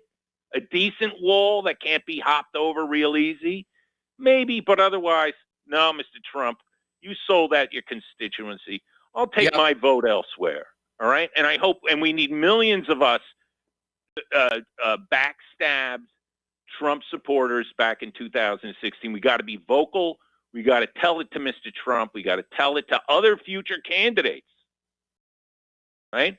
And remind people a little more like George Washington, a lot less than David Ben-Gurion, all right? Because this is America, and we're real America firsters. We don't put Israel above American interests. We don't care about foreign countries. We don't want any attachments to other foreign countries. Our president is supposed to serve our interests and deliver to his constituency. And on that note, Donald Trump is a complete failure, people. Let's jump off the Trump train and start shopping for a new candidate. On that note, thank you, Michael. All right. Well, thank you very much for the phone call, Paul. And we're going to let you go. We're going to do a shout out to our on-air affiliates who are just now rejoining our network here. And getting on back to immigration, we were talking about how this judge on the Western Texas Federal District Court ruled in favor of El Paso County and Border Network for Human Rights, which is this pro-migration organization. And Briones argued that the president overstepped the mark with his declaration and put a permanent injunction on the use of the money, stopping around $3.6 billion in funding from going to the wall. Now, I hope Trump appeals that, simply because I think it's the judge who overstepped their authority. And again, one of my gripes about President Trump is he's never put on those presidential brass knuckles and gotten down to work. He has proved himself to be a weak, easily manipulated leader. And again, the only way I'll support him next year is if Hillary steps back in. If Hillary doesn't step back in, then I'm sorry, Donald, you're on your own. All right, Jewish activists shut down the Border Patrol headquarters in San Diego, demanding illegals be given free flu vaccines. Now, what did those illegals ever do to you? Apparently, there is a French rapper who has a new song released bragging about the Great Replacement. And this was released by French rapper Younes, who states in the lyrics, "The Great Replacement, it's your daughter who likes me, who will make me children." So that's where they're coming from, is come on in and seduce and impregnate the young women of Europe in order to turn Europe into something else here. All righty. We had somebody who already talked about this. 14-year-old child hospitalized after being brutally attacked by multiple students on a school bus over a Trump hat. And apparently this was 8 black kids who jumped this guy. And apparently earlier in the day, they'd poured milk all over his head. And parents complained to the school administration and nothing was done. All righty, we're going to take another phone call here. Rick in Arizona, aloha. Welcome to the show. What's on your mind? Yeah, Mike, I just wanted to go down the list of some of the stuff that's been going on under the cover of impeachment. You know, we got we got Project Guardian, the gun sweep on all the people that should have gave up the guns. And then Trump's going to he's going to sign 1.5 million farm workers for amnesty. That was passed in the House. You don't hear nothing about it. None of this stuff has been on the news. And then, well, I think that your last caller was talking about how Trump is securing free speech on campus. Laugh out loud. I remember he had that about 4 months ago. He passed a thing that guaranteed free speech on campus. And I knew this was coming. But we'll just see how the universities deal with this. I don't know if there's going to be any pushback on it or not. It's hard to say. But I think one of Trump's greatest assets is his base, the white males. When he went after Megyn Kelly and said that how she was bleeding from the eyes and her nose and from other places, he really got a lot of white guys on his team because he was one of them. And now there are so many guys out there that hate women over their lifetime, whether they divorced them or screwed them over somehow. And that's how Trump deals with them. That's how he communicates with them. And it's a hard thing to break apart. I don't think his base is going to run on him. I mean, all this stuff that's been going on, the guy's just got he's just got the touch. And so unless the economy goes into the dumpster and people really suffer, I see Trump's doing 4 more years and probably somebody else after that. And I wouldn't even vote for Trump even if Hillary comes in, Mike, because, Trump's going to screw the Palestinians big time. That's all coming. I mean, so if you care about the Palestinians, I don't see how you can even vote for Trump because he's going to give them the green light. Well, in my case, as was the case in 2016, it's not so much that I'm voting for Trump as I'm voting against Hillary Clinton because, that whole family is so unbelievably corrupt. And, she's obviously got the juice to keep the heat off of her. We know that the Clinton Foundation does not actually qualify to be a tax-free 501c3, and yet nobody from the Internal Revenue Service has gone over there to say, we need to revoke your tax-exempt status, and you, the Clintons, are now personally liable for all the taxes on all this money you've collected. I mean, the Clintons are untouchable, and you need to ask yourself, why? What is it they are to the national security structure where they can get away with all of this corruption and all of this murder and this attempt to steal the 2016 election, and certainly to rig the primaries and not have anything happen to them? Because to me, that makes them far more dangerous to the country than Donald Trump is. I beg to differ. Donald Trump is attacking our constitutional rights with red flag laws and telling us what we can say. And if you can't see that, well, geez, Mike, I don't know. Trump is way more dangerous than the Clintons, way more. The only reason why the Clintons are getting beat up on is because they took money from countries that don't allow Jews in their country. They took money from the Arab Emirates, and that just flipped the Jews out. So that's all that is. Their money, they take money from the Jews' enemies. That's where the Clinton Foundation is getting beat up. They're probably, no different than any other foundation. Nobody's touching them. Nobody's touched the Clinton Foundation. Nobody's investigating it. Nobody's auditing it. They're immune. Well, it's hard to say whether it's legal or not. I mean, there's millions of foundations out there. And I think what they did is they ticked off the people that don't like the Arabs. She took money from the United Arab Emirates and all those other countries over there that don't recognize Israel. That's what she did wrong with that foundation. Okay, well, thanks, Mike. Thanks for taking my call. All right, thanks an awful lot here. I mean, the bottom line is that to qualify for a 501c3, 51% of the money that you collect and raise must be used for charitable purposes, and the Clinton Foundation doesn't even come close. The amount of money they've actually spent on any kind of charitable work is in the single digits. They use Clinton Foundation money to pay for Chelsea's wedding. They collected a huge amount of money supposedly for Haitian relief following the big earthquake. And what they did instead is use that money to buy up prime Haitian real estate for resort development. And we know all about the dead bodies list. We know about the fact that Hillary may have actually been committing espionage with the use of that private email server. So I'm sorry, Trump is incompetent, but Hillary is dangerous, and that's just the way that I see it. Okay, so the phone lines are open, and we're coming up here on another commercial break in a minute. Now, down in the Southern California city of Claremont, they have the Holy Family uh, uh, depicted as being held in cages at the U.S. border, which is sparking a huge amount of controversy and conversations over the Trump immigration policies, forgetting that it was the Obama administration that started this whole program of separating children from the adults coming across the border. And everybody's out there saying, well, this is about perseverance against cruelty.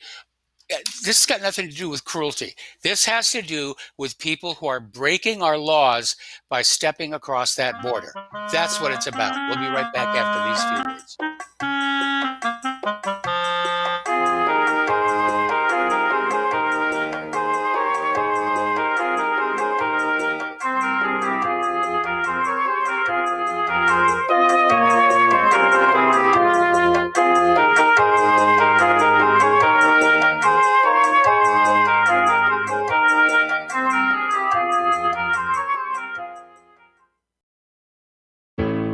The reviews for Extendivite are amazing. Here are some from Amazon. By Christine, great for heart palpitations. By Ann, before I started using this product, every afternoon my ankles and my hands would be swollen. That doesn't happen anymore. So if that part of their advertising is true, I have to assume that the rest of it is also. Not to mention that when I had my yearly blood test, only a few weeks after beginning to use this product, my cholesterol had dropped over 30 points. I'm going to continue to take it. By Croc, I love this product. It really works. By Brad, works great, thank you. Tell us your story. Get your Extendivite today.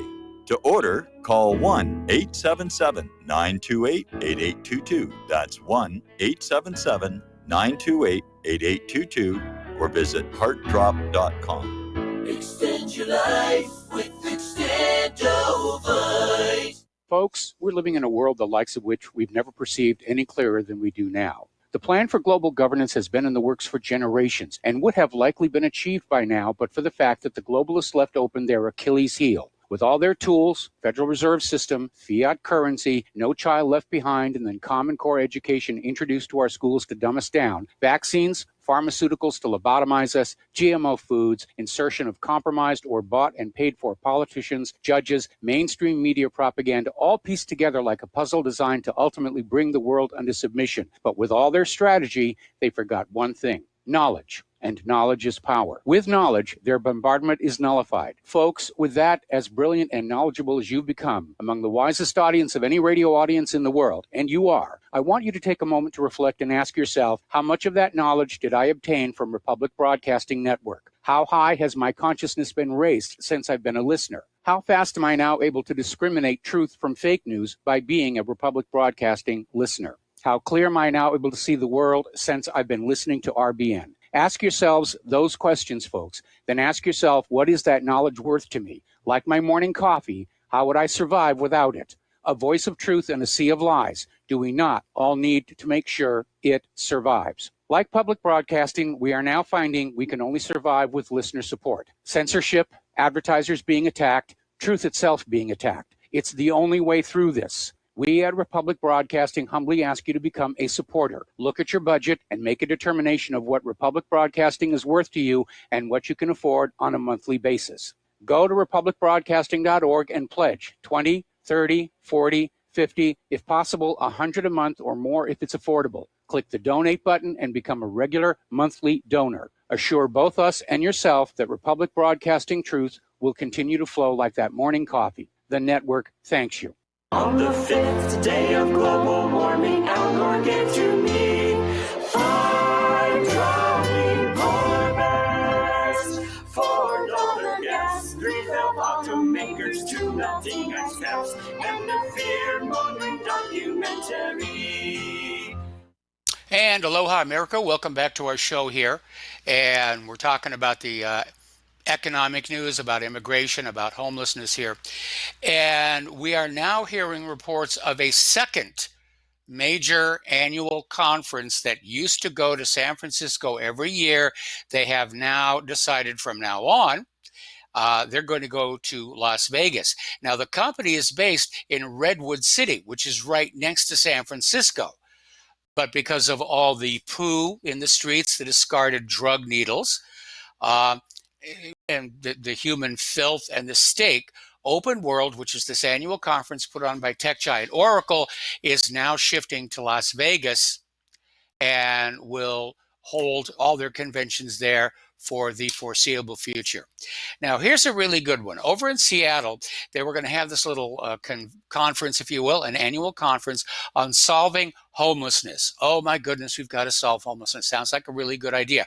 How are they going to do this? Well, it turns out the Seattle leaders have hired a transgender stripper to basically grind on the conference attendees. I guess they think that somehow this will inspire and motivate them to come up with good ways to solve the homeless problem. I think most Seattleites can probably think that it's kind of a waste of tax money. Anyway, over in Virginia, there are 18 new sanctuary counties, leading to a total of 77 gun sanctuaries across Virginia. The governor of the state is out there saying, let the National Guard force counties to honor the gun control. So they're talking about calling out the National Guard on the citizens of Virginia who refuse to go along with these violations of the Second Amendment. Now, the National Guard, for its matter, has come out out and said, well, it's not really appropriate for them to get involved in this kind of issues. This has to be solved at the federal level. So somebody wrote this really cool open letter. It's in Health and Money News. To a free citizen of the sovereign state of Virginia. If you, my Virginian friend, are indeed serious about standing against the proposed tyranny of those whom a majority of your fellow citizens have seen fit to install as the arbiters of your liberty, this is assuming they won the election honestly, which has not been the pattern lately, then you have chosen a righteous or perilous course. Much of the nation is watching what is unfolding in your state. What you are attempting is no small thing and should not be undertaken lightly. Quite simply, you're telling your rulers you will not comply. They are not used to such effrontery by commoners, and be certain they are not amused. And basically, the rest of the letter is a warning saying that, if this leads to violence, remember, killing people is something the government is really, really good at. Not very good at building bridges or repairing bridges. They're not very good at keeping the dams running. They're not very good at keeping the trains running on time here. But by golly, they're really good at blowing other people's heads off. Apparently, up in New York, a consumer group has declared that Nerf guns represent assault-style toy weapons. Now, this is basically a compressed air gun that shoots a foam dart every time the user pulls the trigger, and it's already being declared it's an assault-style toy weapon. Ooh, bad assault-style weapon. It's a Nerf gun, for crying out loud.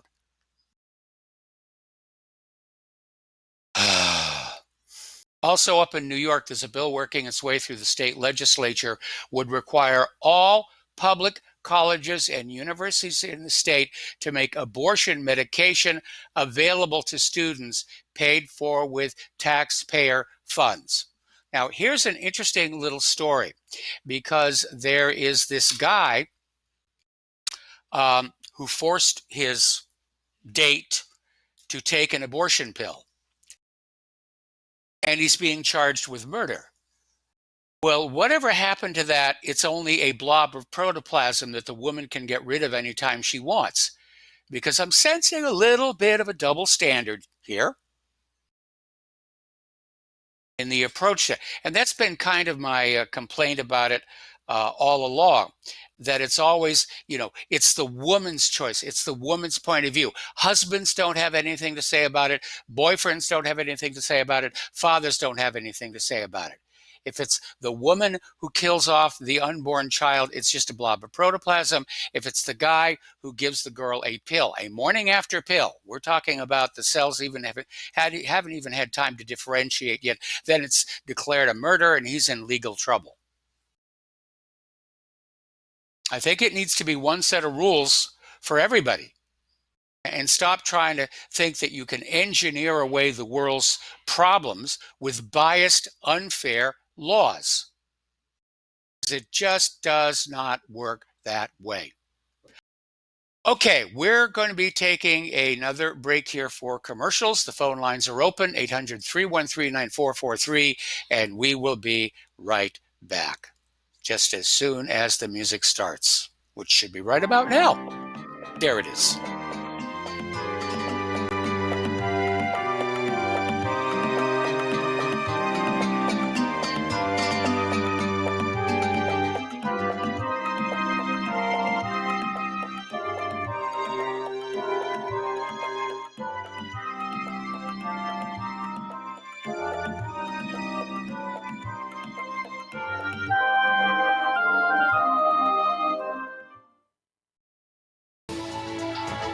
You are tuned in to the Republic Broadcasting Network. Visit our website by going to republicbroadcasting.org.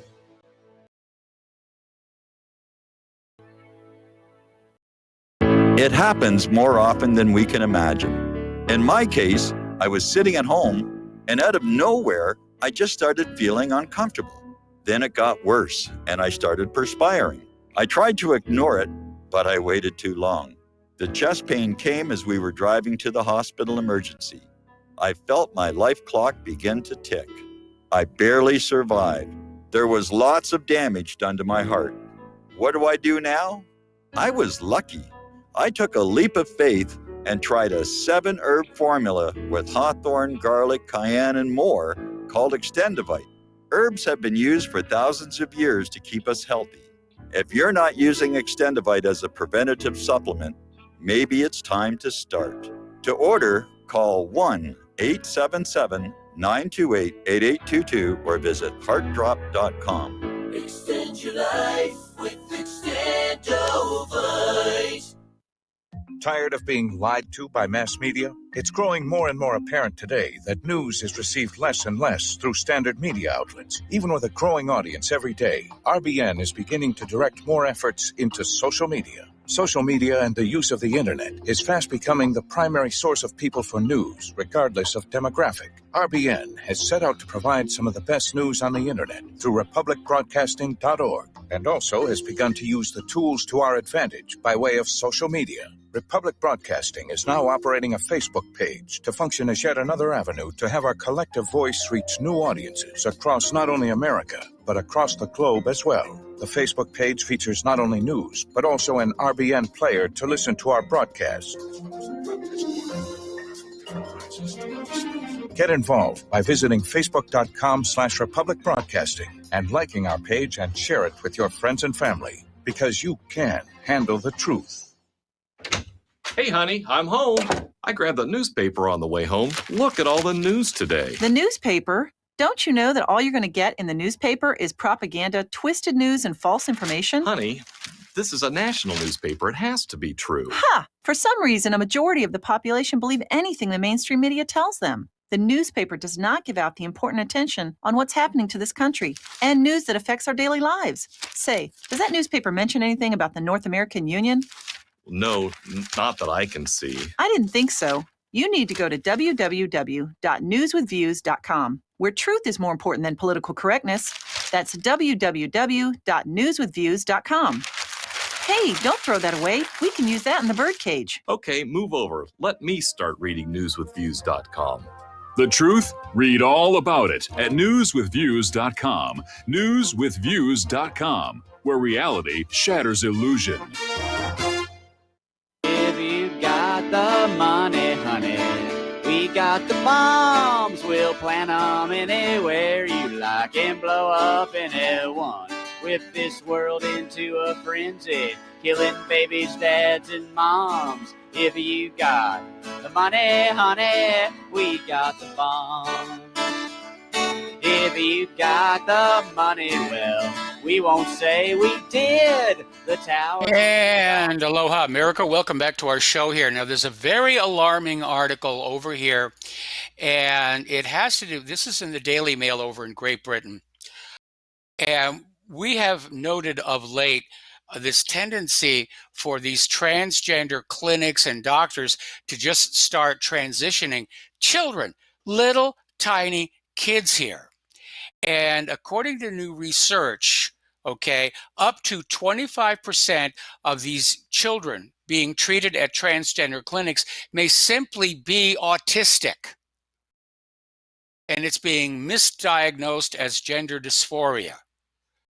So these attending gender identity clinics are many times more likely to show signs of autism than the population at large. So last night, critics said the figures called into serious question the practice of affirming a young person's chosen gender and putting them forward for potentially irreversible medical treatment without a thorough examination of their psychiatric condition. Well, I think that would definitely be a very important thing to do, because I think I have to be very honest, people going along with this, transgender transformation of children, they got to be crazy. I mean, to me, this is a form of child abuse. Now, when the child grows up, reaches adulthood, and they themselves of their own free will says, I want the doctor to whack my pee-pee off and turn me into a girl, that's one thing. But these parents, these adults who are out there saying, "Oh, I know that little Johnny really wants to be a girl," that's child abuse in my mind. Absolutely. So, alrighty, down near New Zealand, there has been a major eruption of what is called the White Island volcano. And this volcano does erupt on a regular basis. If you go to Google Earth and you go on down to White Island, and then you use that little time slider they have at the top there, and you'll back up and you'll see other times when it has erupted. But this one was pretty bad. And basically, it was a huge eruption. A lot of people got killed. A lot of people still succumbing to their injuries. Apparently, at one point, they lost a helicopter that landed and couldn't take off. Meanwhile, the tour company that organized this trip to the New Zealand volcano is facing a £750,000 fine and a £1 million compensation bill, as experts say that the Royal Caribbean Cruise Lines could be sued in the United States. So apparently there was an organized tour company that sent people over to this volcano and didn't understand it was just about to erupt. All right, Harvey Weinstein is back in the news. He has reached a $47 million settlement, which will wipe the civil slate clean.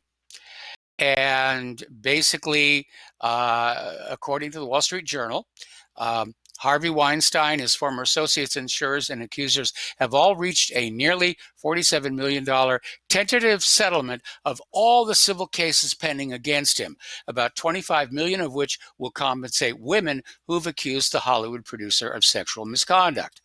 Now, under the terms of the agreement, and this is going to probably make you very sick, Weinstein and his former associates don't have to admit wrongdoing.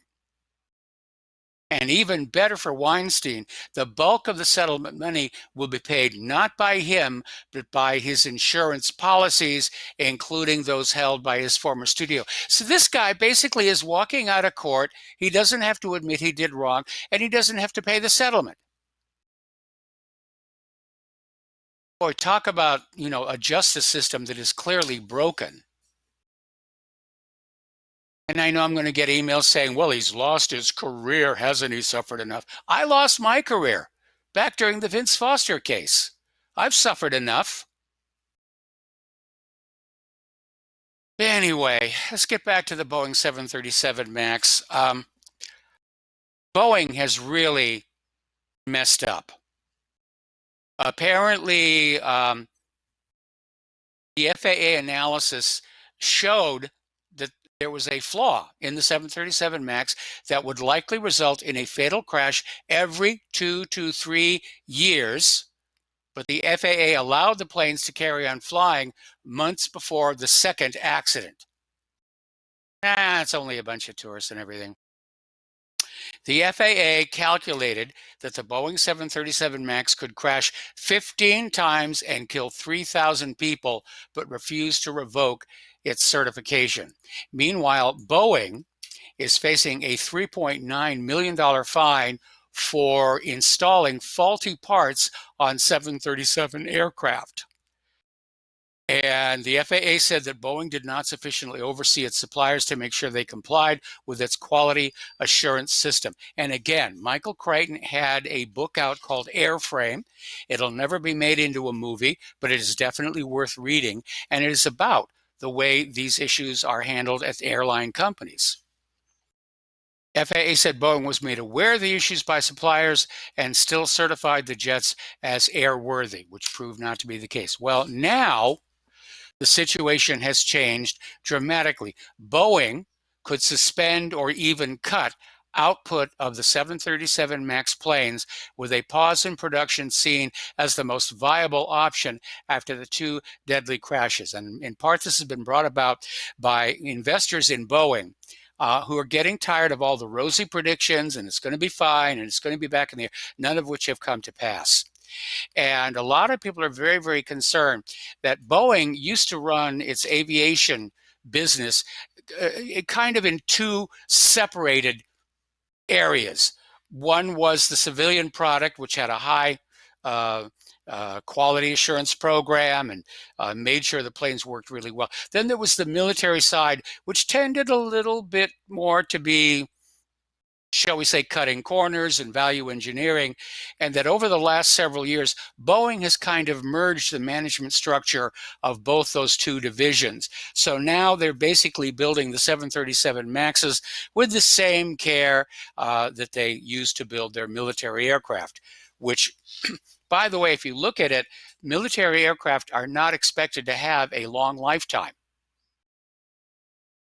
because they are going into combat. They're not expected to run up a lot of times on that old Hobbs meter here. Alrighty, there is a new scam out there, and apparently this one involves the interception of email and the spoofing to make the email look like it comes from like your boss or supervisor at work, who tells you, I need you to go on out and buy some gift cards for me. And so the unsuspecting user goes and buys the cards. He spends cash for it. The cards are then sent off to wherever they're supposed to go. And then the victim finds out that it wasn't really their boss or supervisor who needed the gift cards. And worse, the cards have now vanished into the postal system. And gift cards are a great way to launder money. So you got to be very, very careful. I mean, there are more scams than legitimate calls on my cell phone. That's just the state of the warning here. All right, the FBI has arrested 3 men accused of running a $722 million cryptocurrency fraud scheme that allegedly defrauded thousands of investors. And it's one of the reasons why I steered clear of crypto schemes. The crypto space seems to attract some of the most unscrupulous promoters, and people who are looking for quick gains often get suckered into costly arrangements that may not be legitimate. And yeah, if it looks too good to be true, it generally is. So this FBI investigation has led to the Department of Justice arresting an indictment of 3 Americans who stand accused of running this $722 million crypto scheme.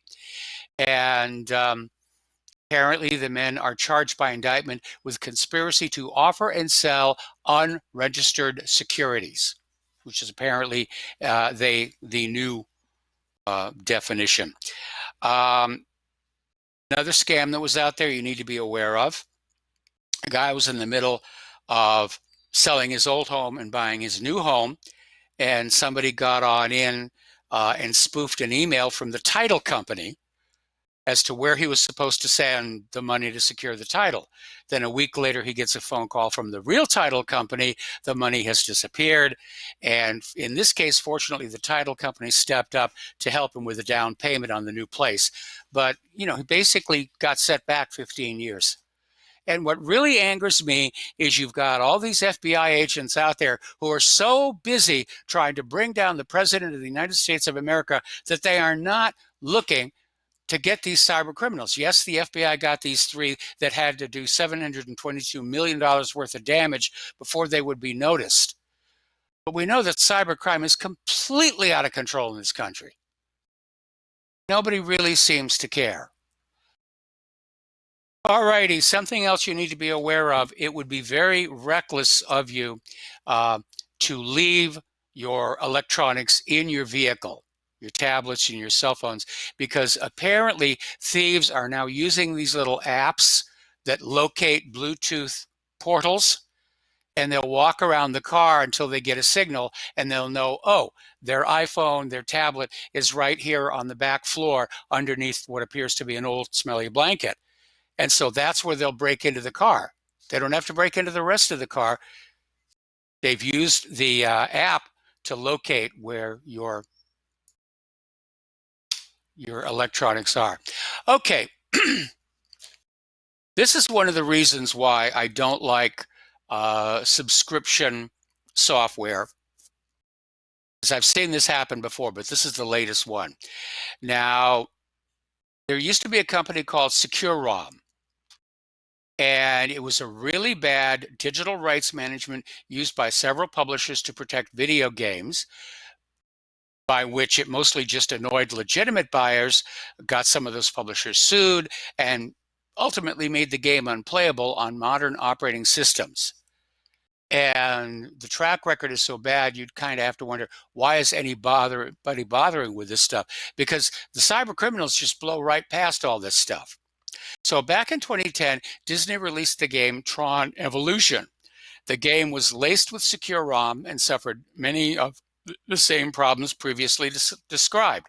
As an example of how you don't really own what you buy anymore, the game simply bricked when Disney decided not to renew its SaaS subscription for secure ROM software. In other words, Disney said, you know, we're spending way too much money on this thing, and they just pulled the plug. And everybody who was playing this game all around the world, it simply stopped working. And that can be a real problem when you're using licensing servers at somebody's company. They can just arbitrarily say, well, we're not going to bother with that anymore. Worse, they could go out of business. There was a company that made AV software that was subscription-based. Well, it wasn't really subscription-based, but you had to contact the license server to prove you were a valid license holder. And the company went out of business. Now, in this case, the company did the adult responsible thing. They put out installers for all of the applications that did not require the remote license server. And so everybody downloaded and replaced their applications, and they got back to doing some work. But sometimes you look at some of the decisions being made by these companies, and it's all about the bottom line. It's all about the money, and the usability of the product or service to the end user. It's just not really considered all that important. You have to wonder with Disney, what were they thinking, where they just arbitrarily shut off all of the Tron Evolution games? Now, if they wanted to basically go without secure ROM, I understand that. It was a problematic system. But do like this other company did. Put out a patch for Tron Evolution where it's not using the secure ROM anymore, that it's using something else. Don't just arbitrarily drop it. And I know Disney kind of gets a little bit arrogant. They weren't this way back when Walt was there. But after Walt left, and especially Eisner came on in, Disney's attitude was, we can get away with anything because we're Disney. Which I think for the upcoming Star Wars film, they may get a much needed dose of humble. But that's the attitude. We're Disney. We can get away with this stuff. No, you can't. People get very, very unhappy when the companies that they have bought these games from all of a sudden just turn them off remotely. What are these people supposed to do? Just go out and buy a new copy of Tron Evolution? I'm sure that's what Disney would prefer happens. Okay, let's see what else we've got here. And another example of how you don't really own what you think you've bought online. This one has to do with iTunes. The age of physical media is dying a slow, painful death. I still like those discs. Sorry, I do. But the convenience offered by digital is simply far too great to be ignored by customers. Well, not me. I generally don't tend to use them. But apparently, Apple can and will delete movies that you bought and paid for without any warning. We're not talking about how you've rented the movie for a fixed interval of time. We're talking about how you bought your own copy of the movie. And apparently what Apple is saying is the owner of that movie, the provider of that movie, has the option of simply pulling it from the platform, at which point, unless you found a way to download it and store a local copy, it simply vanishes from your iTunes store. And I don't think this is an appropriate way to be treating the customers either. So that's why I like DVDs and Blu-rays. Don't go away. They don't shut down. This idea of the stuff that you've already bought and paid for just quitting without any warning, that's pretty tacky. I think that's very, very, very tacky. All right, we are coming up on our last commercial break for today's show, followed by the last segment of today's show, followed by John Stadmiller's show, and we'll be right back after these few words. Because Christmas time is here. Let's sing and shout, let our voices ring out, let them echo into next year. Celebrate, celebrate, let us celebrate, and as days pass on their way, share the gift from above, the power of love, so that every day's Christmas Day. Hey, is that a new music app? Yeah, check it out. Surfer Music Discovery. It links to thousands of online stations, but the twist is you see the song names and artists that are now playing live. That's different. No guessing. Looks like a waterfall of music. So many formats. Rock, oldies, country, R&B, jazz, and a whole lot more. How's that spelled? Surfer. S-U-R-F-R. Is it expensive? It's free. No need to sign up or sign in. Get the Surfer Music app free from Google Play or the App Store.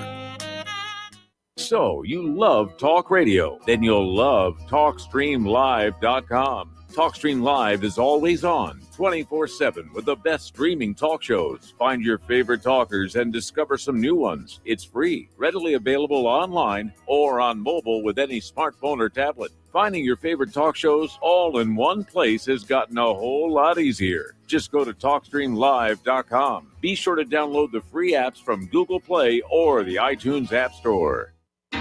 Without the right accessories, any guy can be off the mark. Whether you've invested thousands in your arsenal or you own a single trusted firearm, a visit to AROutfitting.com is in order. It's one of the finest online selections of tactical optics and AR parts and add-ons, like EOTech, quick target acquisition with no peripheral loss. Browse the full range of Nikon scopes and binoculars. AROutfitting.com can illuminate your world with Streamlight gun-mounted lights from keychain to large handhelds up to 1,100 lumens. Find some stability with Battenfield tactical bipods. AirOutfitting.com has CMMG gun parts, barrels, assemblies, handguards, part kits, and more. Plus mag-full clips and magazines. I know I've got you excited, so take a breath. Head to AirOutfitting.com. The site's super easy to navigate and features a ton of technical info, including links to manuals. We also welcome vendor and manufacturer inquiries. Remember, if you don't see it, we can get it at AROutfitting.com. Corporate media dominates the American opinion. Finding independent voices that counter this avalanche is becoming increasingly difficult. With the endless corruption running rampant throughout our government, independent voices are needed more than ever to battle the offensive against our freedoms and liberties. As a listener of RBN, no one understands this concept better than you. Now it's up to you to do your part. The time has come for you to take action and begin broadcasting the truth to hundreds or thousands of people every month. Sound impossible? Quite the contrary. With pointed slogans from LibertyStickers.com, you can reach countless sleeping Americans unaware that they live in a real-life wonderland. LibertyStickers.com has a huge inventory of political bumper stickers and messages that reflect the truth about our government, our politicians, and the future of America. With so many in stock, there's one perfect for you. Visit us today at LibertyStickers.com. Again, that's LibertyStickers.com. Do your part. Your voice is important. Let it be heard. When all this twisted steel was swept away, did these remaining holes reveal what's really happened? And aloha, America. Welcome back to our show. Last segment of our program here on this Monday. And as you've probably already heard, the SpaceX satellite cluster, the Starlink satellites, are already causing a great deal of upset because they're highly reflective and they're disrupting astronomy.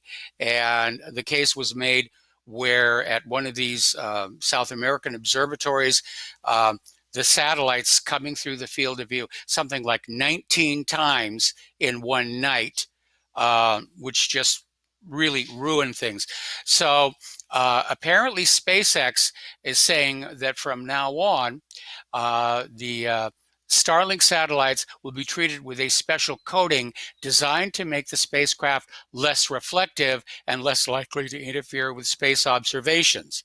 Apparently, the extremely bright coating had to do with keeping the temperature down.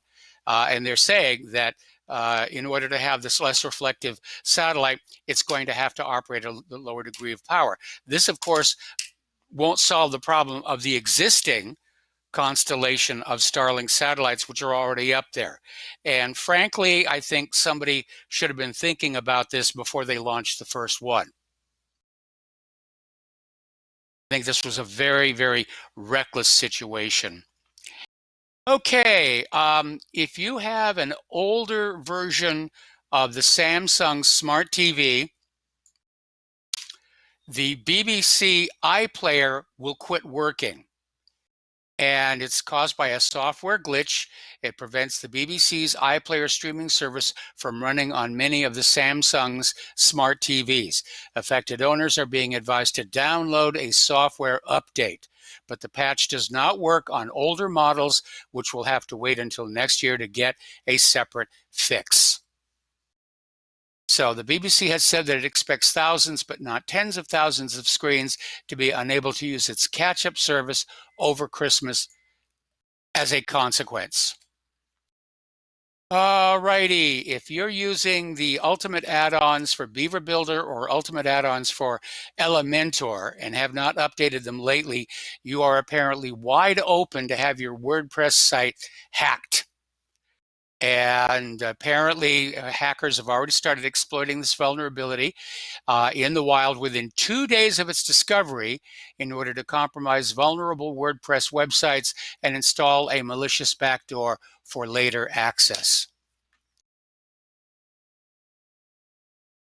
Meanwhile, over in Spokane, Washington, 649 rape kits are awaiting attention. An opioid crisis is raging, and a serial killer is out there running wild who has not yet been caught. Yet the city is going after a pastor who objects to a sexual minstrel show performed for children at the local library. This pastor tried to pray for the kids at a public library drag queen show, and boy, the city of Spokane, they're going to get him, by golly. All right, there's the music. Time for me to get out of here on this Monday and get some things done. I'm trying to get this office finally squared away so I can get Claire here on the microphone on Fridays. So have a good evening. Stay tuned for John Stadmiller.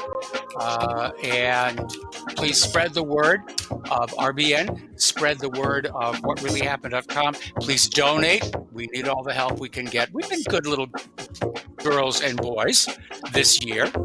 You know, why can't we get the same costly toys that the bad little boys and girls get? That's what I want to know. So anyway, we'll be back tomorrow, and Aloha America.